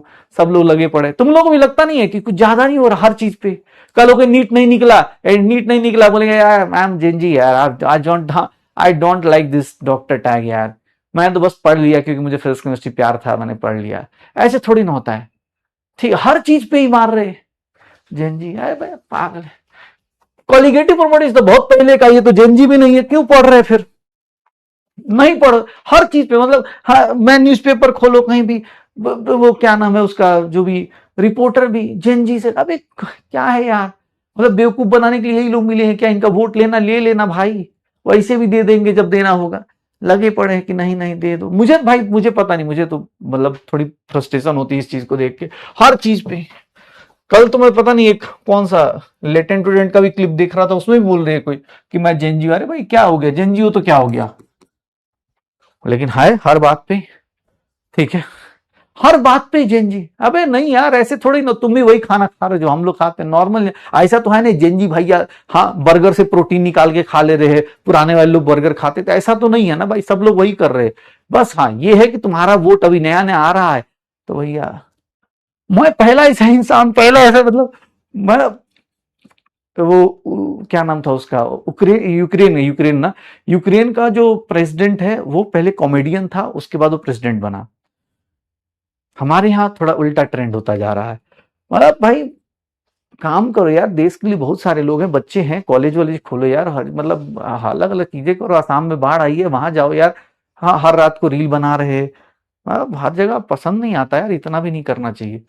ठीक है, अब तो धीरे धीरे मुझे लगता है, धीरे धीरे मैं तो कह रहा हूँ कि मैं स्कूल बोलता, मैं कहता भाई बस 2 जगह फोटो बाकी है। जैसे नॉर्थ कोरिया या पता नहीं कहीं सुना है कि वहां पर ना जो भी, जो उनका किम जोंग यूंग, जो मुझे बहुत पसंद आता है बंदा, मतलब देखने में मुझे अच्छा लगता है यार बहुत, क्यों ऐसा लगता है स्वीट क्यूट मतलब पांडा है। तो उसकी ना फोटो हर जगह लगनी है। अगर घर में आग लग रही है तो सबसे पहले आप अपने आप को मत बचाइए, उस फोटो को बचाइए। तो वैसे ही वो चीज कर दो। We are so happy, but please यार कुछ अच्छा करो यार, हम लोगों को तुम्हारी जरूरत है, तुम लोगों की जरूरत है, तुम लोगों को जरूरत, तुम्हें कॉलेज की जरूरत है, तुम्हें अच्छी पानी की, अच्छी हवा की जरूरत है, ये सब चीजों की जरूरत है। हर चीज पे गाइज, फ्रेंड्स, नहीं जरूरत है। चलो शुरू करते हैं, शुरू करते हैं। अरे वो अच्छा लगता है यार, वो इंसान मुझे बहुत सही लगता है, किंग जोंग यून। हाँ मुझे तो भाई उसकी बेटी, बेटी को भी वो बना रहा है डिक्टेटर भाई, देखना भाई बेटी अब आएगी तो वो बोलेगी आई एम जी, हाँ मैं कुछ करूंगी ऐसा। ठीक है, देखो कॉलिगेटिव प्रॉपर्टी, कॉलिगेटिव प्रॉपर्टीज क्या होती हैं कि sir those properties of solution, ये ऐसी प्रॉपर्टीज हैं, दोज प्रॉपर्टीज ऑफ सॉल्यूशन, भाई साहब याद रखिएगा, दोज प्रॉपर्टीज ऑफ सॉल्यूशन, देखना अपने पास, those properties of solution. Sir those properties of solution क्या हो रहा है? Sir those properties of solution which depends on, sir ये एकदम भैया इसको पॉलिटिक्स से मत सोचना, ये ऐसी प्रॉपर्टीज है जो देख रहे हो आजकल नेताओं के अंदर से निकल के आती है। Those properties of solution which depends on number of solute particles, उनको पता है number of Gen Z particles, number of solute particles, irrespective of, sir देख रहे हो, इरेस्पेक्टिव ऑफ, सर ये सारे के सारे जो चीजें हो रही हैं ये सिर्फ और सिर्फ तुम्हारा नंबर लेने के लिए कि भाई साहब number of solute particles irrespective of their nature, irrespective of their nature, size, reactivity और other properties। मतलब इनको फर्क नहीं पड़ रहा, ये ऐसी प्रॉपर्टीज हैं जिनको सिर्फ और सिर्फ भैया किस पे डिपेंड कर रहा है? नंबर ऑफ सॉलिड पार्टिकल्स पे। इनको भैया बस क्या करना है? ठीक है सर, इनको क्या हाँ, इनको क्या करना है, बस इनको जीतना आना चाहिए, बात खत्म। क्योंकि ऑब्वियस है डेमोक्रेसी है, डेमोक्रेसी में वही जीतता है जिसके पास नंबर होता है। ठीक है, मतलब क्लास ऑब्वियस है, जो तुम पढ़ रहे हो वो भी एक डेमोक्रेसी है भाई। तो यहां पर भी नंबर पे ही डिपेंड करता है, तुम्हारी भी कॉलिगेटिव प्रॉपर्टीज किस पे डिपेंड करती है, नंबर इन नीट एग्जाम या नंबर इन एग्जाम्स। तो भैया ये क्या हो रहा है, आप कितना पढ़ रहे हैं, किससे पढ़ रहे हैं, क्या पढ़ रहे हैं, कोई फर्क नहीं पड़ रहा, आपका नंबर कितना आ रहा है इस पे डिपेंड करता है। ठीक है, तो वो प्रॉपर्टीज है। जैसे घर वालों के अंदर देखोगे, जैसे ही तुम बताओ कि 720 में भैया हाँ 500 नंबर आए, एकदम दिमाग खराब घर वालों का एकदम। लेकिन वही तुम बोलो 720 में 700 आए हैं, देख लो प्रॉपर्टी कैसे डिपेंड कर रही है, नंबर पे भाई डिपेंड कर रही है। जैसे ही नंबर अच्छा आया प्रॉपर्टी एकदम शांत, और जैसे ही तो ऐसे लोगों को बोलते हैं कॉलिगेटिव प्रॉपर्टीज। सर यहां पर देखेंगे तो देयर आर 4 कॉलिगेटिव प्रॉपर्टीज, जो हमें 4 कॉलिगेटिव प्रॉपर्टीज देखने को मिलती है किसी भी सॉल्यूशन को अगर हम डिफाइन करते हैं। There are 4 colligative properties. Sir ये कौन कौन सी होती हैं? सबसे पहले सर ऐसा ही, मतलब जिससे तुमको समझना है जिससे समझ जाओ। ठीक है, तुमको जिससे समझना भाई, मेरा काम है तुमको बस याद रखना ऐसी प्रॉपर्टी जिनको नंबर से फर्क पड़ता है। ये बात मैं बार बार नंबर नंबर बोल रहा हूं क्योंकि अभी कल के बाद परसों वाले लेक्चर में नंबर का गेम फिर से आएगा, तब तुम बोला हाँ इतना थोड़ी ना सोचना था। सबसे पहली चीज सर ये देखिएगा, relative properties, relative lowering of vapour pressure, relative lowering of vapour pressure, relative lowering of vapour pressure, relative lowering of vapour pressure. इसको भैया जेनजी की लैंग्वेज में बोले तो आरएलवीपी।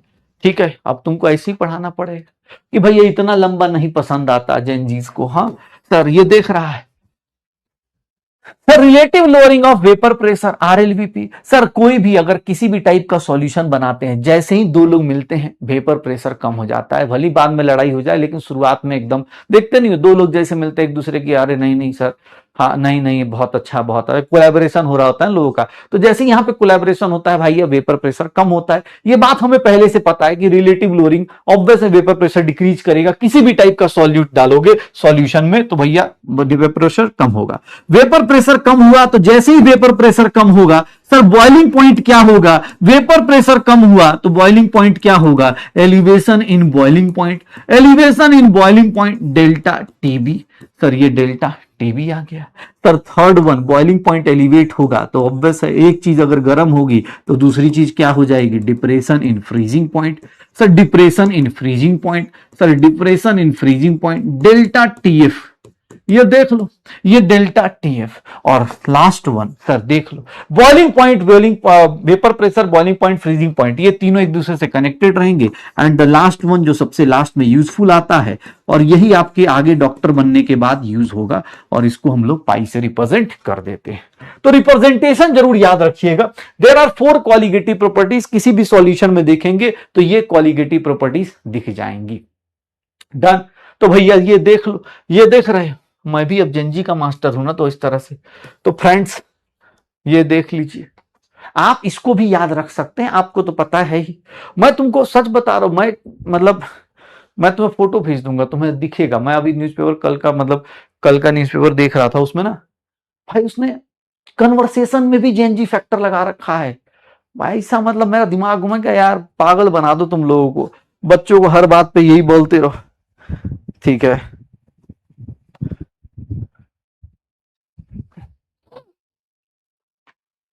देख भाई क्या बोल रहा है सर, यहां पर देखेगा तो देयर आर 4 कॉलिगेटिव, कोई भी है ऑब्वियस 4 हैं तो चारों में से ये पहले 3 जो होते हैं ना बेटा, ये पहले 3 जो होते हैं इनको बोलते हैं रिलेटिव प्रॉपर्टी या रिलेटिव क्वांटिटी हम लोग बोल देते हैं। जब भी आप देखोगे ये किसी ना किसी के रिस्पेक्ट में, बॉइलिंग पॉइंट के रिस्पेक्ट में, फ्रीजिंग पॉइंट के रिस्पेक्ट में, वेपर प्रेशर के रिस्पेक्ट में, लेकिन ये जो होता है वो एब्सोल्यूट क्वांटिटी आती है। तो याद रखिएगा 4 कॉलिगेटिव प्रॉपर्टीज हैं, आप डॉक्टर बनेंगे इसी का यूज ज्यादा करेंगे। ये 3 तो भैया बस गर्म करने का, और कुछ नहीं हो जाएगा। अरे इतना जेनजी हो गया, जेन अल्फा वाला फ्रस्ट्रेशन में जी रहा है वो सब। वो बोल रहा है कि हाँ हम भी हैं, हमारा भी कुछ अस्तित्व है। अल्फा तो छोड़ो, बीटा वाला जो पे बीटा आ गया ना, हाँ 26 है ना बीटा वाला। बीटा वाला तो भाई पैदा होते डाल रहा है कि हमको भी बनाओ भाई, हमारा भी ऑरा है, इन लोगों का अगर ऑरा फार्मिंग है तो हमारा तो ऑरा प्लस प्लस फार्मिंग है। ठीक है, मैं तो मतलब ठीक है, चलो देख पढ़ो, देखो यार, तो कॉलिगेटिव प्रॉपर्टीज की बात करें तो कॉलिगेटिव प्रॉपर्टीज वो हैं जिनका भाई साहब जो किस पे डिपेंड करता है। डायरेक्ट अगर मैं डायरेक्ट बात करूं तो भैया तुम इसको बोल सकते हो directly proportional to number of solute particles. Number of solute particles पे डिपेंड करता है। Sir number of solute particles पे कैसे डिपेंड करेगा भैया, हम प्रूफ कर लेंगे, लेकिन पहले सुनना। मतलब आप ये कह रहे हो कि अगर 2 पार्टिकल डालोगे, 3 पार्टिकल डालोगे, 10 पार्टिकल डालोगे, 50 पार्टिकल डालोगे तो भैया ये प्रॉपर्टीज वेरी करेंगी। यहां पर याद रखना, कुछ लोग जल्दी जल्दी में क्या पढ़ जाते हैं, बेटा याद रखिएगा, वेपर प्रेशर, वेपर प्रेशर क्या कॉलिगेटिव प्रॉपर्टी है? सर बॉइलिंग पॉइंट क्या कॉलिगेटिव प्रॉपर्टी है? सर बॉइलिंग पॉइंट क्या कॉलिगेटिव प्रॉपर्टी है? सर फ्रीजिंग पॉइंट जो है कॉलिगेटिव प्रॉपर्टी है। बेटा ये तो कॉलिगेटिव प्रॉपर्टी नहीं, ये तो नॉर्मल है, ये they are not colligative properties. क्यों? अरे भाई ये तो सॉल्यूशन नहीं भी बनाते, अगर नॉर्मल पानी का भी बोलते तो पानी का बॉइलिंग पॉइंट डिफाइन पहले से कर सकते थे। सर ये पानी का boiling point, they are not colligative properties. Sir ये कॉलिगेटिव प्रॉपर्टीज नहीं होती। क्यों? क्योंकि भाई पानी का बॉइलिंग पॉइंट तो पहले से फिक्स है ना। हाँ कुछ डालोगे तो उसके अंदर चेंज हो सकता है, कुछ डालोगे तो उसका boiling point freezing point change हो सकता है, बट ऐसा नहीं है कि भैया बॉइलिंग पॉइंट पहले से, बॉइलिंग पॉइंट भैया कॉलिगेटिव प्रॉपर्टीज। हाँ उसके अंदर का जो चेंज है, डिफरेंस देखना, elevation in boiling point is a colligative property, depression in freezing point is a colligative property, but vapour pressure, boiling point, freezing point, they are not colligative properties. They depends on intermolecular force, इसीलिए are called constitutional properties, मतलब जिससे आप मिलके बने होते हैं।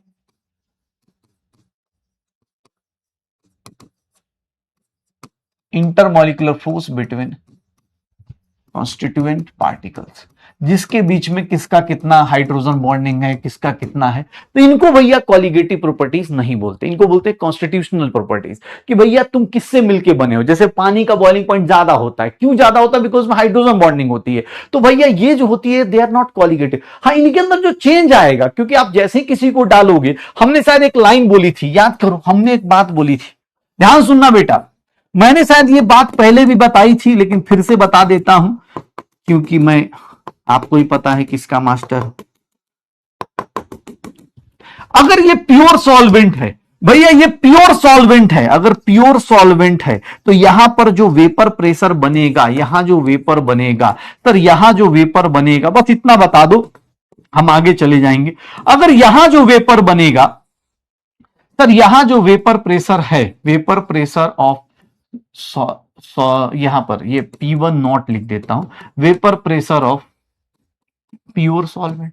भाई ये बात याद है, अगर प्योर सॉल्वेंट है तो उसको 1 से रिप्रेजेंट कर रहा हूं। ध्यान सुनना अपने पास, सर प्योर सॉल्वेंट है, इसको क्या कर रहा हूं मैं, P1 नॉट लिख रहा हूं। सर क्यों लिखा? क्योंकि ये प्योर सॉल्वेंट है। अगर मैं इसमें किसी भी टाइप का सॉल्यूशन डाल दूं, किसी भी टाइप का सॉल्यूशन बना दूं, इसका किसी भी टाइप का सॉल्यूशन बना दूं, सर किसी भी टाइप का सॉल्यूट बना दूं, यहां पर अगर मैंने सॉल्यूशन बना दिया, मतलब यहां पर मैंने सॉल्यूशन बना दिया, that means solute plus solvent बना दिया। मुझे बस इतना बता दो भैया, अगर आप सॉल्वेंट का वेपर प्रेशर अब देखोगे, सॉल्वेंट की बात कर रहा हूं, सॉल्यूट का तो छोड़ ही दो, सॉल्यूट का तो छोड़ ही दो, सॉल्वेंट की बात कर रहा हूं। Sir P1 vapour pressure of solvent in solution. मुझे इतना बता दो भाई, कितने लोग हैं जिनको ये पता है? सर P1 नॉट और P1 में कौन बड़ा होगा? P1 नॉट और P1 में कौन बड़ा होगा? सर P1 नॉट में और P1 में कौन बड़ा होगा? P1 not. Sir P1 not और P1 में कौन बड़ा होगा? P1 not. सर P1 की वैल्यू कितनी होती है? राउल्ट्स लॉ याद है? सर ये कहां से आया? फ्रॉम, ये बातें याद है तो बेटा हम अगली, हाँ हम चलते हैं कॉलिगेटिव प्रॉपर्टीज के पास। यहां तक याद आ रहा है? सर अगर ये बात याद आ रही है कि P1 नॉट बड़ा है, P1 की वैल्यू किसके बराबर होगी? तो P1 की वैल्यू बेटा किसके बराबर होगी? P1 not into Chi1, P1 not into Chi1 हो जाएगा। श्योर है? अगर यहां तक चीजें याद हैं तो भैया बस अब आपके लिए बहुत सिंपल सी चीजें हाजिर हैं भैया। यहां पर अगर आपको ये सब याद आ रहा है कि हाँ सर ऐसा ऐसा होता था, किसी जमाने में ऐसी बातें करते थे हम लोग। सॉल्यूट कैसा है बेटा छोड़ दो, तुमको मैं सिंपल सा बोल रहा हूं, सॉल्यूट वोलाटाइल है कि नॉन वोलाटाइल है वो छोड़, तू पहले ये समझ ले कि सर ये सब चीजें कर लेगा। चल अच्छा एक बात बताओ, ठीक है एक चीज बताओ, अगर मैं तुमको बोलूं RLBP guys, relative lowering of vapour pressure, चलिए अब मैं फिर से आपको बोल रहा हूं, ठीक है। अगर मैं ऐसा कॉन्सेप्ट दे दूं कि when a non volatile solute, sir non volatile solute is added to volatile solvent, भाई साहब कितने लोग हैं जिनको ये बात सर याद आ रही है?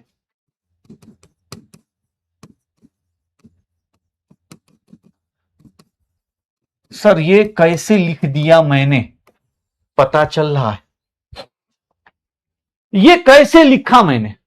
अगर एक नॉन वोलाटाइल सॉल्यूट को मैंने किस में डाल दिया, वोलाटाइल सॉल्वेंट में डाल दिया, तो भैया vapour pressure of solution, vapour pressure of solution को क्या हम ऐसे लिख सकते हैं, वेपर प्रेशर ऑफ सॉल्यूशन को सर P1 लिख सकते हैं और P1 की वैल्यू P1 नॉट K1 लिख सकते हैं। सर ऐसा कैसे सर, मतलब हाँ क्योंकि बेटा नॉन वोलाटाइल है तो इसका तो भैया वेपर बनेगा नहीं, इसका वेपर तो बनेगा नहीं। जाके देखो लेक्चर नंबर 5 भाई, अगर याद नहीं आ, अगर नॉन वोलाटाइल है तो बेटा इसका वेपर बनेगा नहीं, तो भैया सॉल्यूशन में वेपर बनेगा किसका, सिर्फ सॉल्वेंट का, और सॉल्वेंट का वेपर बेटा इस तरह से लिख सकते हैं। और ये कहां से आया, तो ये भैया राउल्ट्स लॉ से आता है, आता है। सर एक बात बताइएगा, अगर मैं प्योर सॉल्वेंट लेता, अगर मैं प्योर सॉल्वेंट लेता तो भैया यहां पर वेपर प्रेशर किसके बराबर, P1 नॉट के। मैं क्या कर रहा हूं कि सर सॉल्वेंट के साथ नॉन वोलेटाइल सॉल्यूट ले रहा हूं, तो बाबू एक बात बताओ, या फिर हम बात करें सॉल्यूशन बना रहा हूं, तो यहां पर वेपर प्रेशर किसके बराबर, इसका वेपर प्रेशर किसके बराबर, P1 के बराबर। सर P1 की वैल्यू P1 नॉट K1, क्या लग रहा है guys, sir sir vapour pressure increase हुआ है कि डिक्रीज हुआ है, तुम खुद से बताओ, वेपर प्रेशर इंक्रीज हुआ है या डिक्रीज हुआ है। अगर खाली प्योर सॉल्वेंट था तो उस time vapour pressure P1 not था। सर आपने नॉन वोलेटाइल सॉल्यूट डाल दिया तो ऑब्वियस है हीट क्या होगा, उतना ज्यादा सॉल्वेंट को नहीं मिलेगा, उतना ज्यादा सॉल्वेंट को नहीं मिलेगा, सर कुछ ना कुछ सॉल्यूट लेके जाएगा, तो बेचारा सॉल्वेंट उतना वेपर प्रेशर नहीं बना पाएगा, तो सॉल्वेंट बनाएगा कितना, तो sir P1 is equals to P1 not K1। क्या ये लिख सकता हूं? मुझे बता दो भैया वेपर प्रेशर कम हो रहा है क्या, सर वेपर प्रेशर कम दिख रहा है क्या, lowering in vapour pressure. Sir delta P की वैल्यू किसके बराबर लिखोगे, सर कितना, शुरुआत में इतना था बाद में इतना हो गया, सर बाद में इतना हो गया, डिक्रीज कर गया, change in vapour pressure, lowering in vapour pressure, delta P की value sir P1 naught minus P1 not K1 लिख सकता हूं। डेल्टा पी की value sir P1 naught common ले लो, 1 माइनस K1 लिख सकता हूं। अरे सर चमत्कार देखोगे, एक बात बताऊं, oh my God, lowering in vapour pressure का फॉर्मूला सर या तो आप ये देख लीजिए या फिर ये देख लीजिए। Sir lowering in vapour pressure क्या लगता है, कॉलिगेटिव प्रॉपर्टी है क्या, लोअरिंग इन वेपर प्रेशर बेटा 1 माइनस K1 को क्या लिख सकता हूं, K2, 1 माइनस K1 को क्या लिख सकता हूं, K2। Mole fraction of solute और मोल फ्रैक्शन ऑफ सॉल्वेंट का रिलेशन लगा दिया है मैंने भैया, P1 naught minus K2। Sir ये सब हो जाएगा। अगर आप देखोगे तो sir delta P, relative lowering in delta P, it is not a colligative property. क्यों भैया, sir lowering in vapour pressure not a colligative property. Sir ये कॉलिगेटिव प्रॉपर्टी नहीं है, क्यों क्योंकि सर ये किस पे डिपेंड कर रहा है, depends on P1 not solvent and Chi2 मतलब सॉल्यूट, दोनों पे डिपेंड कर रहा है। तो इसीलिए लोअरिंग इन वेपर प्रेशर का फॉर्मूला देख लेना। लोअरिंग इन वेपर प्रेशर का फॉर्मूला डेल्टा पी की वैल्यू ये भी लिख सकते हो, डेल्टा पी ये भी याद आएगा। तो भैया ये वेपर प्रेशर लोअरिंग इनका, फ्लोरिंग ऑफ वेपर प्रेशर बेटा काम का नहीं आया मेरे लाइफ में, हो जाएगा श्योर हो। एक बात बताएं, वेपर प्रेशर डिक्रीज कर रहा है, कितना डिक्रीज कर रहा है बेटा, इतना डिक्रीज कर रहा है। लेकिन दिक्कत क्या हुई कि इसको क्वालिटेटिव प्रॉपर्टी नहीं बोलेंगे, क्यों कि क्वालिटेटिव प्रॉपर्टी हम उसको बोलते हैं जिसका भाई साहब क्या हो, जो सिर्फ और सिर्फ सॉल्यूट के ऊपर डिपेंड करे। ये जो वैल्यू है ना बेटा सॉल्वेंट पे भी डिपेंड कर रही है, 1 और 2 पता है ना, 1 मतलब सॉल्वेंट, तो 1 और 2 दोनों पे डिपेंड कर रही है। तो यहीं पर हम निकालते हैं रिलेटिव। रिलेटिव का मतलब क्या होता है सर, रिलेटिव का मतलब जो आपको कंपैरिजन करे, और कंपैरिजन बेटा देखते ही हमारी जिंदगी में कौन कर रहा होता है, हमारे रिश्तेदार। तो relative lowering of vapour pressure, कुछ के तो घर वाले अच्छे होते हैं, वो तो रिश्तेदारों के प्रेशर में आके बेचारे बिगड़ जाते हैं, अदरवाइज कुछ लोगों के घर वाले सच में अच्छे होते। लेकिन sir delta P lowering of vapour pressure किसके रिस्पेक्ट में, भाई शुरुआत में कितना था, शुरुआत में कितना था सर P1 नॉट। तो delta p by P1 not की वैल्यू निकालोगे, that will be equals to Chi2 delta p upon P1 not. Relative lowering का मतलब कि भैया error divide by sir original value क्या थी, याद रिलेटिव एरर पढ़ा होगा शायद, एरर एंड हो गया होगा ना, एरर तो पढ़ लिया होगा भाई, क्या एरर भी नहीं आता सर, ऐसी बात कर रहे हो, हम तो सर फोड़ देंगे सर, बेसिक मैथ में ही अटके हुए अभी तक। Delta p upon P1 not क्या हो गया है, Chi2 हो गया है। Chi2 की वैल्यू बेटा आपको ही पता है, N2 upon N1 plus N2 लिख सकते हो। तो sir relative lowering of vapour pressure, इसको भैया बोलेंगे कॉलिगेटिव प्रॉपर्टी, ये कहलाता है कॉलिगेटिव प्रॉपर्टी। क्यों, क्योंकि भैया ये सिर्फ और सिर्फ किस पे डिपेंड कर रहा है सर, ये सिर्फ और सिर्फ किस पे डिपेंड कर रहा है, मोल फ्रैक्शन ऑफ सॉल्यूट पे। भैया सॉल्यूट की प्रॉपर्टी पे डिपेंड कर रहा है, ना कि सॉल्वेंट पे डिपेंड कर रहा है, सॉल्यूट की प्रॉपर्टी पे डिपेंड कर रहा है। सर देख लो हो जाएगा, एरर हो गया है ना सर, हाँ बस चलो बढ़िया। तब तो भैया तुमको रिलेटिव का मतलब ज्यादा अच्छे से पता होगा, रिलेटिव का मतलब फिर ज्यादा अच्छे से पता होगा। क्या बात कर रहे हैं सर, हम लोग जो है फिजिक्स का कॉन्सेप्ट फिजिक्स में और केमिस्ट्री का कॉन्सेप्ट केमिस्ट्री में यूज करते हैं, दोनों को मिक्स नहीं करते हैं बेटा, ऐसा मत कर देना, एकदम इसमें कुछ होता नहीं है भाई, इसमें भाई कुछ भी ऐसा मतलब सीधी सी बात है, वेपर प्रेशर कम हो रहा है, क्यों, क्योंकि भैया आपने किसी को मिक्स किया, जब से ही मिक्स करोगे डिक्रीज करेगा, कितना डिक्रीज करेगा निकाल दो। सर ये लोअरिंग इन वेपर प्रेशर है, लोअरिंग इन वेपर प्रेशर और रिलेटिव लोअरिंग में डिफरेंस क्या है कि लोअरिंग में सिर्फ डेल्टा पी निकलता है, रिलेटिव लोअरिंग में मतलब delta p with respect to original value. Sir निकाल दो Chi2, सर Chi2 की value N2 by N1 plus N2, sure है सर।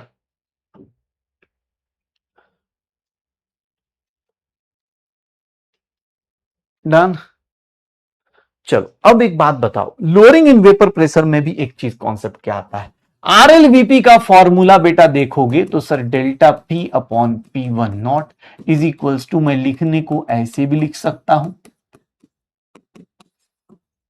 सर, बड़ा फॉर्मूला मैंने लिख दिया है, यह सबके लिए वैलिड होता है, यह सबके लिए वैलिड हो जाता है। फिर से सुनिएगा, relative lowering of vapour pressure, यह काम आप पहले भी कर चुके हैं।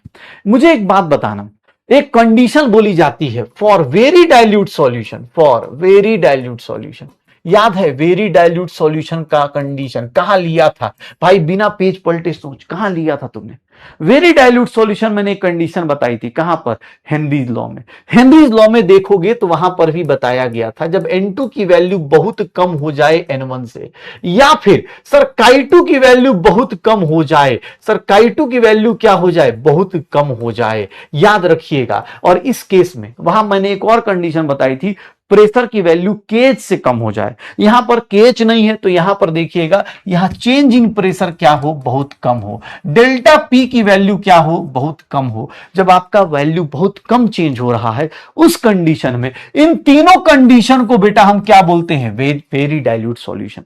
इन तीनों कंडीशन को हम क्या बोलते हैं, वेरी डाइल्यूट सॉल्यूशन। वहां पर ये दो कंडीशन तो सिमिलर थी, अगर आप नोट्स पलट पाए देख पाए तो ये दो कंडीशन तो सिमिलर थी, बट वहां पर एक थर्ड कंडीशन थी, pressure should be lower than KH. अब यहां केएच नहीं है तो यहां पर चेंज इन वेपर प्रेशर, जो वेपर प्रेशर का चेंज हो रहा है बहुत कम हो रहा है। अगर आप रिलेटिव चेंज देखें बहुत कम हो रहा है, 5% से कम का चेंज हो रहा है, तो उस कंडीशन को हम बोलते हैं वेरी डाइल्यूट सॉल्यूशन। और वेरी डाइल्यूट सॉल्यूशन में बेटा N2 प्लस N1 की वैल्यू को हम क्या मान लेते हैं, N1 मान लेते हैं। और यहां पर देखोगे relative lowering of vapour pressure, RLVP का formula delta P upon P1 naught, delta P upon P1 not. तो relative lowering of vapour pressure का फॉर्मूला सर ये देख लीजिएगा, relative lowering of vapour pressure का फॉर्मूला आप एनसीईआरटी खोलेंगे तो उसमें डायरेक्ट ये मिल जाएगा।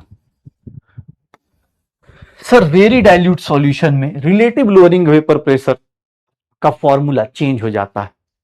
ये कंडीशन याद रखिएगा। कब कौन से फॉर्मूले को यूज करूंगा ये ध्यान रखिएगा। ये 3 कंडीशन बेटा आपको मिल जाएगी, तीनों कंडीशन आपको मिल जाएगी, तीनों के तीनों कंडीशंस मिल जाएंगी।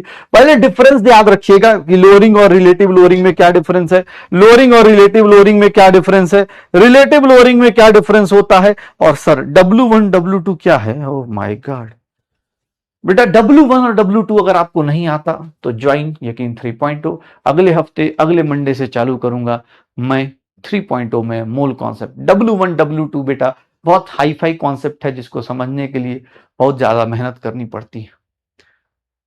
ठीक है भाई, रिलेटिव लोअरिंग की बात कर रहे हैं।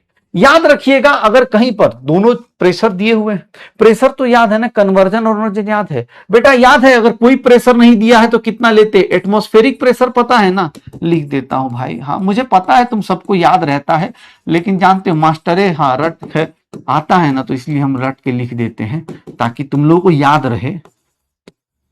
ये सब तुमको हमको पता है, ये सब एकदम ऐसे देखते ही हमको फालतू का टाइम वेस्ट है ये सब एकदम भैया। 10 की पावर 5 पास्कल, ठीक है।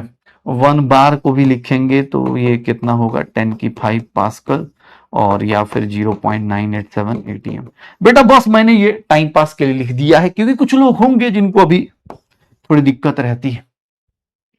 भैया अगर तुमको लगता है 760 टॉर 760, ये पहले बता चुका हूं मोल कॉन्सेप्ट में, शायद आइडियल गैस इक्वेशन के टाइम पे कन्वर्जन करा दिया था। मोल कॉन्सेप्ट में इसीलिए टाइम लिया गया था, इस उम्मीद में टाइम लिया गया था, मुझे पता नहीं था कि मेरी उम्मीदों पे इतना पानी फिरेगा कि हर जगह सर कैसे आया, W1 क्या होता है, M1 क्या होता है। ऐसा मत करना भाई, ठीक है भाई प्लीज भाई, ऐसा कोई सोच रहा है तो भैया देख लेना, 2 से 2 और 1 1 से मत काट देना कि सर ऐसे कैसे, बताइए कितना गलत फॉर्मूला पढ़ा है। यहां पर ये फॉर्मूला, यहां ये बेटा इसकी कंडीशन है, ये कंडीशन सेटिस्फाई होगा तो ही ये फॉर्मूला लगेगा, अदरवाइज नॉर्मल केस में हमेशा वही फॉर्मूला लगने वाला है। ठीक है, बाकी प्रेशर ये सब चीजें आपको आती है। एग्जाम में कैसे पहचानेंगे, ध्यान सुनना अपने पास, एग्जाम में कैसे पहचानेंगे ये देखिएगा। अब जैसे ये क्वेश्चन है, प्लीज एक बार सुनना, घर पे आराम से फिर से अटेम्प्ट करना, पहले सुनो। कैसे पहचानोगे कि ये कौन सा फॉर्मूला लगेगा, डाइल्यूट सॉल्यूशन है कि भैया नॉर्मल सॉल्यूशन है, वेरी डाइल्यूट सॉल्यूशन है कि नॉर्मल सॉल्यूशन है, कैसे पहचानोगे, कैसे पहचानोगे, क्या होगा सर, यहां पर देख लो सर, पढ़ के देखो, vapour pressure of solution containing 5 gram non electrolyte, मतलब नॉन वोलेटाइल है सर, इन 90 ग्राम पानी, ठीक है, at a particular temperature is this, मतलब प्रेशर ऑफ सॉल्यूशन दिया हुआ है, P1 दिया हुआ है, प्रेशर दिया है कितना, सॉल्यूशन का दिया है 2985, सर P1 नॉट कितना दिया है, सेम टेम्परेचर पे पानी का कितना दिया है सर, डेल्टा P की वैल्यू निकालोगे तो भैया अब ये निकाल के जो देख रहा हूं शायद आपको एग्जाम हॉल में बेटा आंखों से ही दिख जाए कि डेल्टा P की value with respect to P1 not बहुत कम है, डेल्टा P की value with respect to P1 not. ये जो मैंने इतना टाइम पास किया बेटा, आप खुद से क्वेश्चन पढ़ते पढ़ते डिसाइड कर सकते हो कि हाँ यार डेल्टा P बहुत छोटा, थोड़ा सा ही तो चेंज हो रहा है, 3000 के रिस्पेक्ट में 15 चेंज बहुत कम हो गया, 5% से कम का चेंज भैया हम लोग थोड़ा सा साइड कर लेते। तो भैया देख लीजिए, अब यहां पर मैं सीधा सीधा लगा दूं कि भैया delta P upon P1 not is equals to, sir यहां पर क्या ऐसे लिख सकता भैया, क्या हो गया देखिएगा गाइस, डेल्टा पी की वैल्यू 15, ये कितना हो गया 3000। सर W2 कितना है 5 ग्राम। सॉल्यूट का मास नहीं पता सर, वही तो निकालना है सर। पानी का मास 90 और ये कितना है 18। सर क्या निकल के आ रहा है, M2 की वैल्यू कैलकुलेट करेंगे सर 200 ग्राम आ रहा है, 200 ग्राम आ रहा है सर, 200 ग्राम आ रहा है। अब तुम्हारे ऊपर, कुछ लोग सर आप एग्जाम में यही चीज सोचनी है, एग्जाम में कंडीशन कुछ भी दिया हो, ऊपर नीचे बढ़ा चढ़ा के कुछ भी लिखे, बेटा खुद को ना पहले देखो कौन सा फॉर्मूला है। कोई बोले सर अरे भैया रिलेट, आप डायरेक्ट ये फॉर्मूला कैसे लेके आए, तो घर पे जाएगा तो घर पे ये काम करेगा, इसको लिखेगा, फिर इस कंडीशन को लिखेगा, भाई बार बार रिपीट करेगा कि हाँ डाइल्यूट कैसे पहचानते, जैसे हेनरीज में हमने डाइल्यूट पहचाना था वैसे यहां पर डाइल्यूट पहचानो, और डाइल्यूट जैसे ही पहचान लिया पता चल जाएगा कि भैया कौन से क्वेश्चन में कौन सा लगेगा कौन सा नहीं लगेगा, हो जाएगा। डाइल्यूट पहचानने का कंडीशन पता चल रहा है। सर एक क्वेश्चन देता हूं, ध्यान सुनिएगा 1 मिनट, ये क्वेश्चन देखिएगा,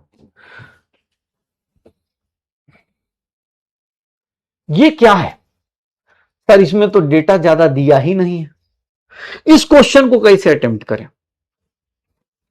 और यहां मोलारिटी दी है, हमको मोल फ्रैक्शन चाहिए था, हमको क्या दे दिया गया, मोलारिटी दे दिया गया। अब सोचना बेटा ऐसा क्वेश्चन दे दिया गया तो कैसे अटेम्प्ट करेंगे, क्या निकालना है, लोअरिंग ऑफ वेपर प्रेशर, क्या निकालना है, लोअरिंग ऑफ वेपर प्रेशर। इस क्वेश्चन को बेटा लिख लो, अगर चाहो तो 2 लाइन का क्वेश्चन है, लिख लो, ऑप्शन मत लिखना, एक बार सॉल्व करने की कोशिश करो क्या होगा इसका आंसर, कैसे निकालेंगे सर, ये कैसे निकालेंगे, इसको कैसे, इसका मीनिंग क्या है।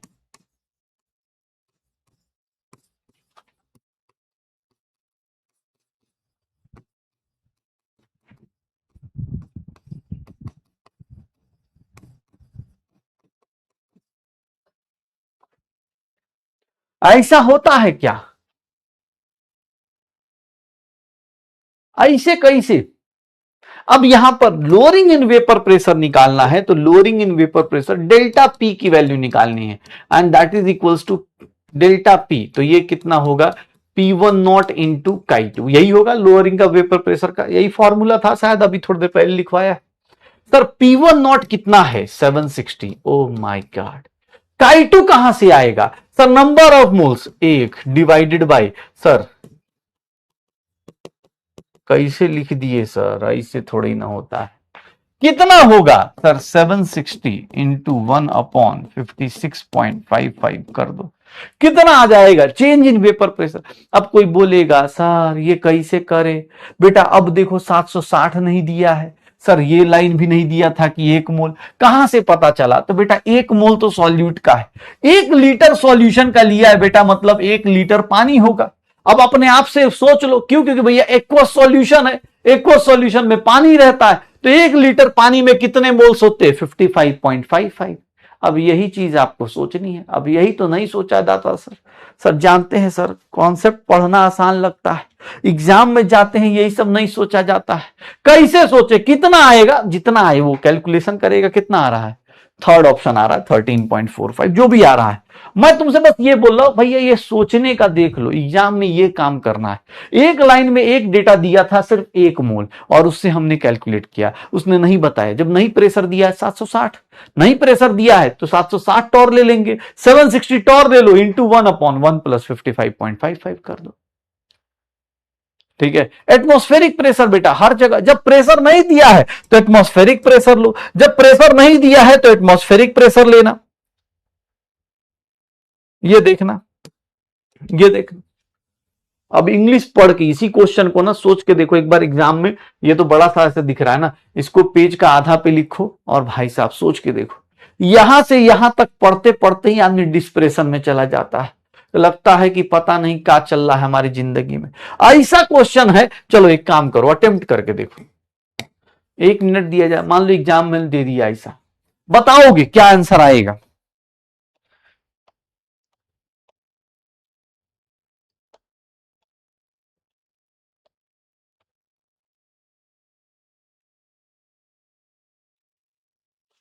क्या आंसर आएगा सर, यहां पर देखेंगे क्या आंसर आएगा। तो अब क्या दिया है sir, relative lowering of vapour pressure दिया है, आरएलवीपी दिया हुआ है। आरएलवीपी बेटा कितना है 0.2, तो यही होगा मोल फ्रैक्शन ऑफ 2। सर आरएलवीपी क्या होगा सर 0.2, तो भैया यही होगा, तो ये ऑप्शन तो हटा दो। सर यही होगा, ये ऑप्शन हटा दो, सॉल्वेंट का नहीं होगा, तो फोर्थ नहीं होगा, तो फोर्थ ऑप्शन हटा दिया जाए। सर देख लीजिएगा, फर्स्ट होगा फोर्थ नहीं होगा, फर्स्ट होगा फोर्थ नहीं होगा, तो सर यही से आंसर आ गया, बात खत्म। अब सर क्वेश्चन पूरा सॉल्व भी नहीं करना है, लेकिन क्वेश्चन का लेंथ देख के सर डर लगता है, ऐसे कैसे। जब तक आप बेटा फाइट नहीं करोगे तब तक आपको ये दिक्कत रहेगी। याद रखिएगा, जब भी ऐसा कॉन्सेप्ट आए, ध्यान सुनना, सिंपल सा एक लाइन दिया हुआ है, relative lowering of vapour pressure is 0.2। Sir आपको पता है वो मोल फ्रैक्शन ऑफ सॉल्यूट होता है, सॉल्यूट का मोल फ्रैक्शन अगर 0.2 है तो सॉल्वेंट का नहीं होगा। 1 और 4 भाई हो गया सर एग्जाम। थर्ड कैसे निकलेगा, तो सर काई2 की वैल्यू कितनी होती है, N2 upon N total. Sir ये 0.2 है, N2 निकालना है, N टोटल कितना है 5 मोल दिया हुआ है, N2 की वैल्यू 1 मोल आएगी। सॉल्यूट का मोल कितना आ रहा है 1 आ रहा है, तो 1 नहीं है, सेकंड नहीं होगा। सॉल्वेंट का मोल कितना होगा सर, सॉल्वेंट का मोल 4 होगा, देख लो। अब भाई तुमको यही काम करना है। अब यही सर यही तो डिफिकल्ट लगता है बेटा, यही डिफिकल्टी हटानी है, नहीं तो दिक्कत हो जाएगी। अब देखो तुमको एग्जाम में आंसर निकल गया, अब जो कॉन्फिडेंट है वही टिक मार के जा पाएगा, नहीं प्रैक्टिस है तो वो बेचारा तो सोचता रह जाएगा। कुछ लोग होते हैं ना, कभी कभी कोई क्वेश्चन 5 सेकंड में बन जाए तो डर लग जाता है, कहीं ऐसा तो नहीं मैं गलत सोच रहा हूं, दोबारा टाइम लगा रहे उसके ऊपर, फिर बोले जानते हैं सर एग्जाम में टाइम का ही नहीं पता चलता। अरे बेटा यही सब तो क्वेश्चन है जहां पर टाइम बचा के आगे भागना होता है, कि भैया तेजी से निकलो, टाइम बचाओ आगे भागो। अब टाइम ही नहीं बचा। अब जैसे ये question, vapour pressure lowering count करना है, वेपर प्रेशर लोअरिंग निकालना है। बेटा वेपर प्रेशर लोअरिंग कैसे आएगा बताओ तो, अभी जस्ट फॉर्मूला बताया, डेल्टा पी की वैल्यू क्या आएगी, P1 नॉट काई2, डेल्टा पी की वैल्यू यही आएगी।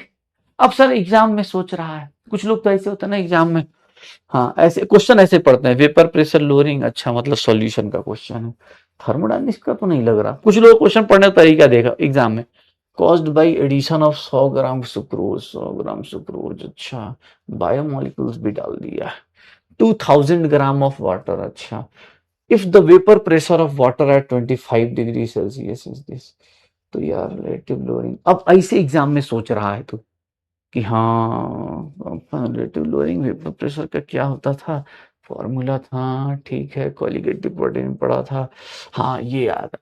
अब इतना टाइम लगाएगा तो बेटा फिर तेरा टाइम ही जाएगा ना।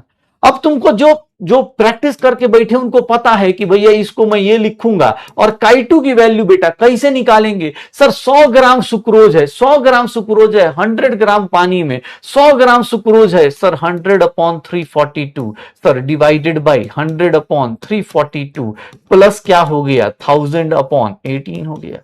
सर ये देख लो भैया इस तरह से। अब नहीं सर हम तो सर सोच रहे हैं, अभी तो हम सर सोच ही रहे हैं, फिर सोचेगा पहले कुछ ऐसे होता, फिर ऐसे निकालेगा N1, अच्छा पानी है तो 1000 सॉल्वेंट हो गया, सॉल्वेंट है तो मतलब क्या हो गया तुम्हारा ये, ऐसे पहले इससे निकालेगा एग्जाम में, N2 का हो गया 100 बाई 342। अब इसका एग्जैक्ट वैल्यू निकालो जी, भाई उसको राउंड ऑफ करने भी नहीं आ रहा कि हाँ 0.33 ले लूं, तो भैया आप यहां पर देखोगे तो ये कितना आ रहा है 100 बाई 0 पॉइंट कुछ आएगा। सर यहां पर मैं सीधा सीधा लिख सकता हूं, अगर आप प्रैक्टिस कर रहे हो ना तो ये देखो ऐसे भी लिख सकते हो, ऐसे भी लिखा जा सकता है 100 पर। अब ऐसा सर कैसे राउंड ऑफ करे, क्या राउंड ऑफ करे, बेटा राउंड ऑफ करो एग्जाम में, भैया आंसर निकल के आए, कितना आ रहा है भाई एग्जैक्ट कितना आ रहा है, बी आ रहा है, तो B is the correct answer.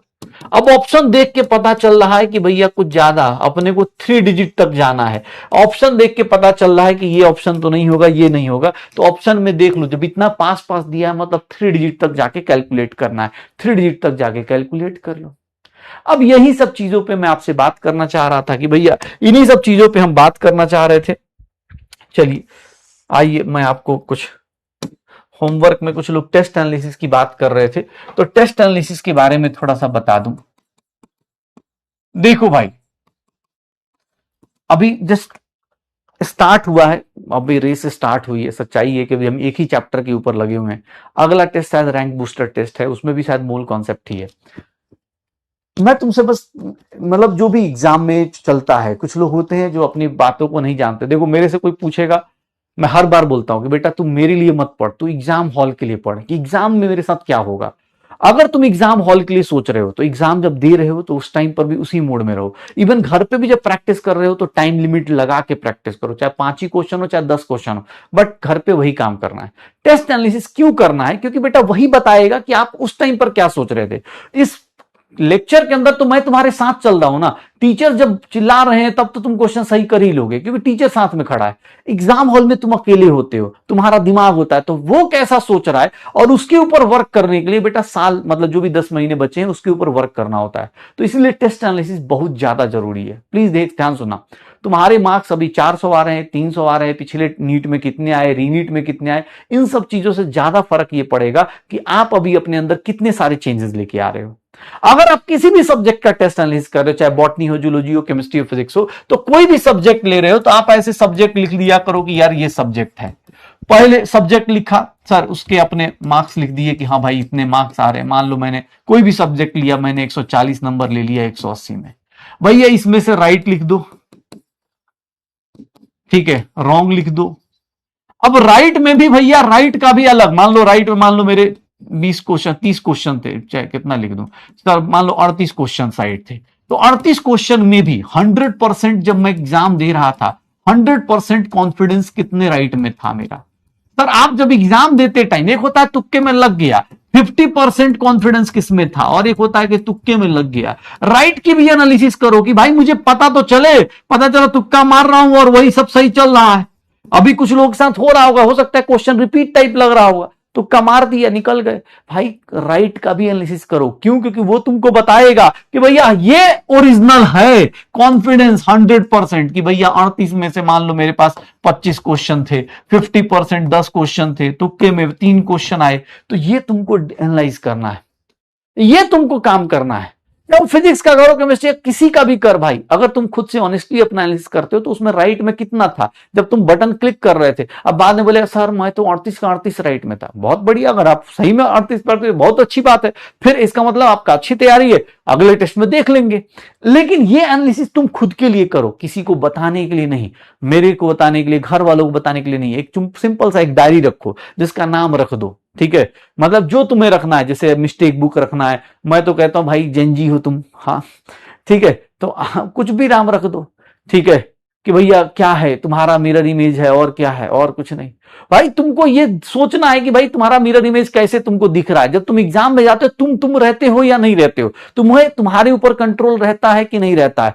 गलत कर रहे तो गलत में भी क्यों गलत कर रहे, रॉन्ग किसके कारण हुआ सर, रॉन्ग किसके कारण हुआ। अब रॉन्ग में मान लो प्रैक्टिस की कमी है सर, प्रैक्टिस नहीं है सर, उसके कारण कैलकुलेशन टाइम लग गया, कैलकुलेशन में मिस्टेक हो गई, उसका क्या करूं। अब भैया क्या हो रहा है, तुक्का गलत कर दिया है वो भाई साहब। एक होता है कि भाई मतलब होता है ना कि क्या बोलते हैं, कॉन्सेप्ट ही या चैप्टर ही नहीं पढ़ा है सर, रिवीजन मतलब सिलेबस ही नहीं हुआ है, तो भाई वो तुमको पता होना चाहिए कि हाँ चल सिलेबस में नहीं हुआ, चल ठीक है 4 क्वेश्चन, इसको लोड ले नहीं लेना है। भाई ये सब चीजों पे वर्क करो कि यार प्रैक्टिस का, पेशेंस का, क्या गेम था, गलत पढ़ लिया, क्या क्वेश्चन, हर एक क्वेश्चन को 180 क्वेश्चन आप अटेम्प्ट जब कर रहे हो ना, तो उस 180 को भाई टाइम दो, एनालाइज करो कौन सा क्वेश्चन मैंने सही से सही अटेम्प्ट किया। सर बाकी तो मार्क्स आ रहे हैं, जितना आना है आ रहे।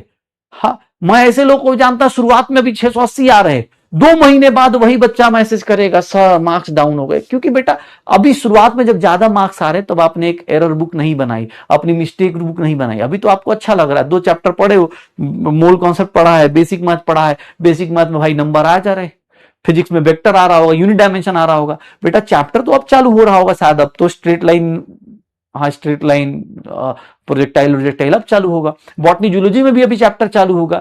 तो भैया अब ये चीज अगर अभी से आदत नहीं डालोगे कि मेरी गलती कहां पर है, सर आपने क्या पढ़ लिया, सर रॉन्ग आपने क्या कर लिया, रॉन्ग ड्यू टू आपने क्या करा, सर रीडिंग के कारण गलती करी।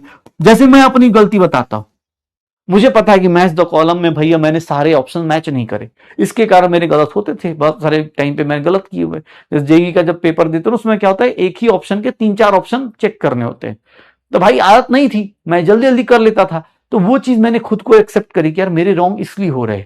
आप अगर कोई भी क्वेश्चन, कोई भी सब्जेक्ट है, मार्क्स ज्यादा इंपॉर्टेंट नहीं है बेटा अभी के टाइम पे, क्योंकि अभी चैप्टर एक ही है, मजा तो तब 3 महीने बाद आने वाला है। आदत सही रहेगी तभी। रॉन्ग हुआ तो उसका क्या रीजन है, उसके बाद सर अनअटेम्प्टेड है अगर कोई, तो अनअटेम्प्टेड का रीजन क्या है सर, ऑनेस्टली कि अनअटेम्प्टेड का क्या रीजन था, तुम भाई साहब नहीं पढ़े, तुम भैया सिलेबस फिनिश नहीं था, या क्या रीजन था, उसके ऊपर अपने आप को कॉन्फ्रा। उसके बाद एक होता है ना कि सेल्फ एनालिसिस, आप खुद को बताओ कि एग्जाम में मैं क्या सोच रहा था, सेल्फ इंप्रूवमेंट कहां कहां हो सकता है। बेटा ये सब कुछ एक पेज पे लिखो, क्योंकि लिखोगे ना तो ही पता चलेगा। सोचने वाले लोग सोच के चले जाते हैं। मैं सच बता रहा हूं, अगर आप अभी आप किसी बोले सर इसमें तो 2-3 पेज भर जाएंगे मेरा, शुरुआत में ज्यादा टाइम लगेगा, और यस टाइम लगेगा, अभी तुम्हारे पास टाइम है इसलिए बोल रहा हूं। 2 महीने बाद ना अगर हैबिट हो गई तो आपको ज्यादा टाइम नहीं लगेगा, आपको पता होगा कि हाँ यार ये ऐसे ऐसे मुझे देखना है। ठीक है, ये अभी शुरुआत में ये सब आदत डाल लोगे तो तुम्हें पता रहेगा कि हाँ यार मुझे इस तरह से अपनी एनालिसिस करनी है, मुझे ऐसे ऐसे काम करना है। जैसे तुम लोगों ने, बहुत सारे लोगों ने, जब मैंने बोला था कि आप एक प्लानर टाइप बना लो जिसमें आप बताओ कि लेक्चर कर लिए, नोट्स कर लिए, चीजें कर ली, वो आपने एक प्लानर टाइप बनाया था, revision 1, JEE Mains, PYQs, NEET PYQs, ये वाले। तो सिमिलरली एक मिस्टेक बुक का भी प्लानर बनाओ कि हाँ यार मैं ऐसे करूंगा। और ये हर बच्चे के लिए सिमिलर नहीं होगा, हो सकता है किसी बच्चे का बहुत ज्यादा मतलब सिंपल सा रहे, किसी बच्चे का भाई सिंपल से गलतियां हो तो 2-4 ही पॉइंटर्स रहे, किसी बच्चे के ज्यादा हो तो जिसकी जो गलतियां हैं पता रहनी चाहिए। बस ये एनालिसिस जरूर कीजिए, और अभी टाइम है बेटा, अभी अच्छी हैबिट्स डाल लेंगे तो यही हैबिट्स आपको आगे काम आएंगी। बाकी कोई दिक्कत नहीं बेटा, अभी ज्यादा मार्क्स आ जाए या कम मार्क्स आ जाए, सच बताऊं तो ये तुम्हारा सिर्फ ये बता रहा है कि तुम पढ़ रहे हो। ठीक है, अब अभी 720 में 700 लेके आ जाओ, 720 लेके आ जाओ, भाई फाइनल में क्या लेके आओगे वो सारी चीजें ये सब डिसाइड करती हैं। कोशिश करिएगा, अभी एक चैप्टर है तो आपको ज्यादा पता नहीं चल रहा होगा, लेकिन जैसे चैप्टर्स बढ़ेंगे वैसे वैसे आपको गलतियां बढ़ेंगी। और अगर आप मेंटली प्रिपेयर नहीं है, एग्जाम में क्या सोच रहे हैं, कैसे सोच रहे हैं, अगर तुम सोच रहे हो कोई गाना सुन रहा है, अगर कोई किसी को एग्जाम हॉल के अंदर जब एग्जाम दे रहे थे तो एग्जाम में तुमको कोई रील याद आ रही है, तो इसको भी नोट करो कि यार मैं ऐसे कैसे सोच सकता हूं, मेरे लिए तो ये टाइम इंपॉर्टेंट है। क्योंकि रियलिटी बताता हूं बेटा, अगर नीट का पेपर, सच्चाई है, इस बार भी बच्चे आए थे वो भी बता रहे थे, भाई 2 से ढाई घंटे में कर लेते हैं बच्चे। जो अच्छे क्वेश्चन है उनको छोड़ देते हैं कि ऑब्वियस सर्कल कर देते हैं, रख देते हैं कि भैया इसको बाद में करूंगा, लेकिन 2 से ढाई घंटे में नीट का पेपर वो लोग अटेम्प्ट कर लेते हैं। 180 क्वेश्चन निपटा चुके होते हैं, 180 में 160 कर चुके हो चाहे 170 कर चुके हो, वो निपटा चुके होते हैं। वो स्पीड तभी आएगी जब उसको पता है कि हाँ यार ये अच्छा क्वेश्चन, इसको बाद में सर्कल करके रख दिया, ये टिक मार, ये टिक मार। भैया कोई भी टॉपर हो वो भी कर लेता है, तो तुमको भी यही काम करना है। और ये अब हैबिट अभी से डाल। मैं इसलिए बोल रहा हूं कि बेटा बस मतलब ये हैबिट्स बनाने का टाइम अभी ही है, इसके बाद तो धीरे धीरे, अब दिसंबर में थोड़ी ना बोला जाए, दिसंबर में तो बेटा उसके बाद तो उम्मीद करते रहो, क्रैश कोर्स करते रहो, जो करना है करते रहो, उसके बाद खुद ही क्रैश हो जाओ, कोई फर्क नहीं पड़ेगा। लेकिन अभी ये हैबिट जरूर डालिएगा। ठीक है, जो लोग किताबों को लेके भाई बहुत ज्यादा कंफ्यूज है, भाई ज्यादा मत पढ़, तुझे लग रहा है तो एनसीईआरटी रख, मॉड्यूल पीडब्ल्यू का मॉड्यूल, मैं मतलब सच बता रहा हूं, कोई किताब अगर तुझे नहीं करनी ना, पीडब्ल्यू मॉड्यूल पढ़ ले। पीडब्ल्यू मॉड्यूल में इतने क्वेश्चंस दिए हैं, एनसीईआरटी कर ले, बाकी जेई मेंस, पीवाईक्यूज ये सब तो हम लोग कराते ही हैं, इतना ही कर, बहुत है, इससे ज्यादा मत भटक।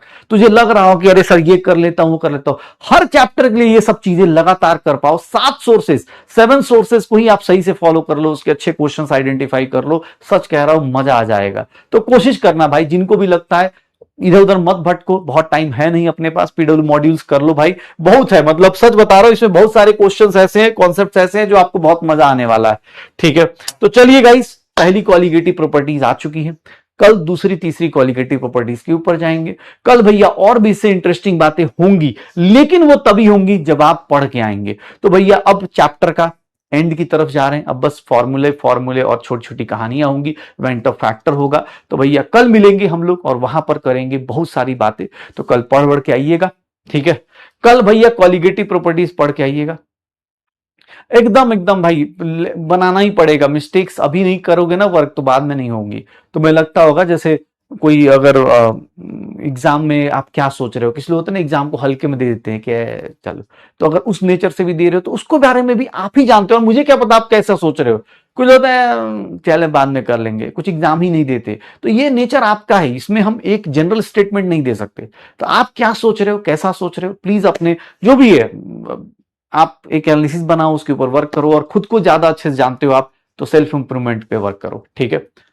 मॉड्यूल बेटा कर सकते हो तो कर लो, क्योंकि मॉड्यूल काम का है बेटा, मैं होमवर्क दे देता हूं, मॉड्यूल से भी कर सकते हो, कोई भी इधर उधर भटकने की जरूरत नहीं, एक किताब मोर देन सफिशिएंट है, ठीक है। ओके गाइस, चलिए मिलते हैं। तुम्हें क्या कहीं भी शेयर कर लो, मेरे पास भाई थोड़ा सा ये टाइम लिमिट की दिक्कत होती है, मैसेज बहुत सारे होते हैं तो सबका रिप्लाई नहीं कर सकता, लेकिन हाँ तुम्हें लगता है तुम भेजते रहो, एज मतलब ये मान लो कि हाँ कभी सर ने देख लिया तो ठीक है, नहीं तो कोई बात नहीं, मैं मेरा काम है, तुम अपना काम कर दो, मैं पक्का कभी टाइम मिलेगा मैं जरूर देखूंगा तुम्हारे मैसेज, जो भी मिस्टेक एनालिसिस है वो जरूर मैं मैसेज पे रिप्लाई कर दूंगा। ओके गाइस, चलिए बाय बाय, एंजॉय कीजिए, कल मिलते हैं, बाय बाय।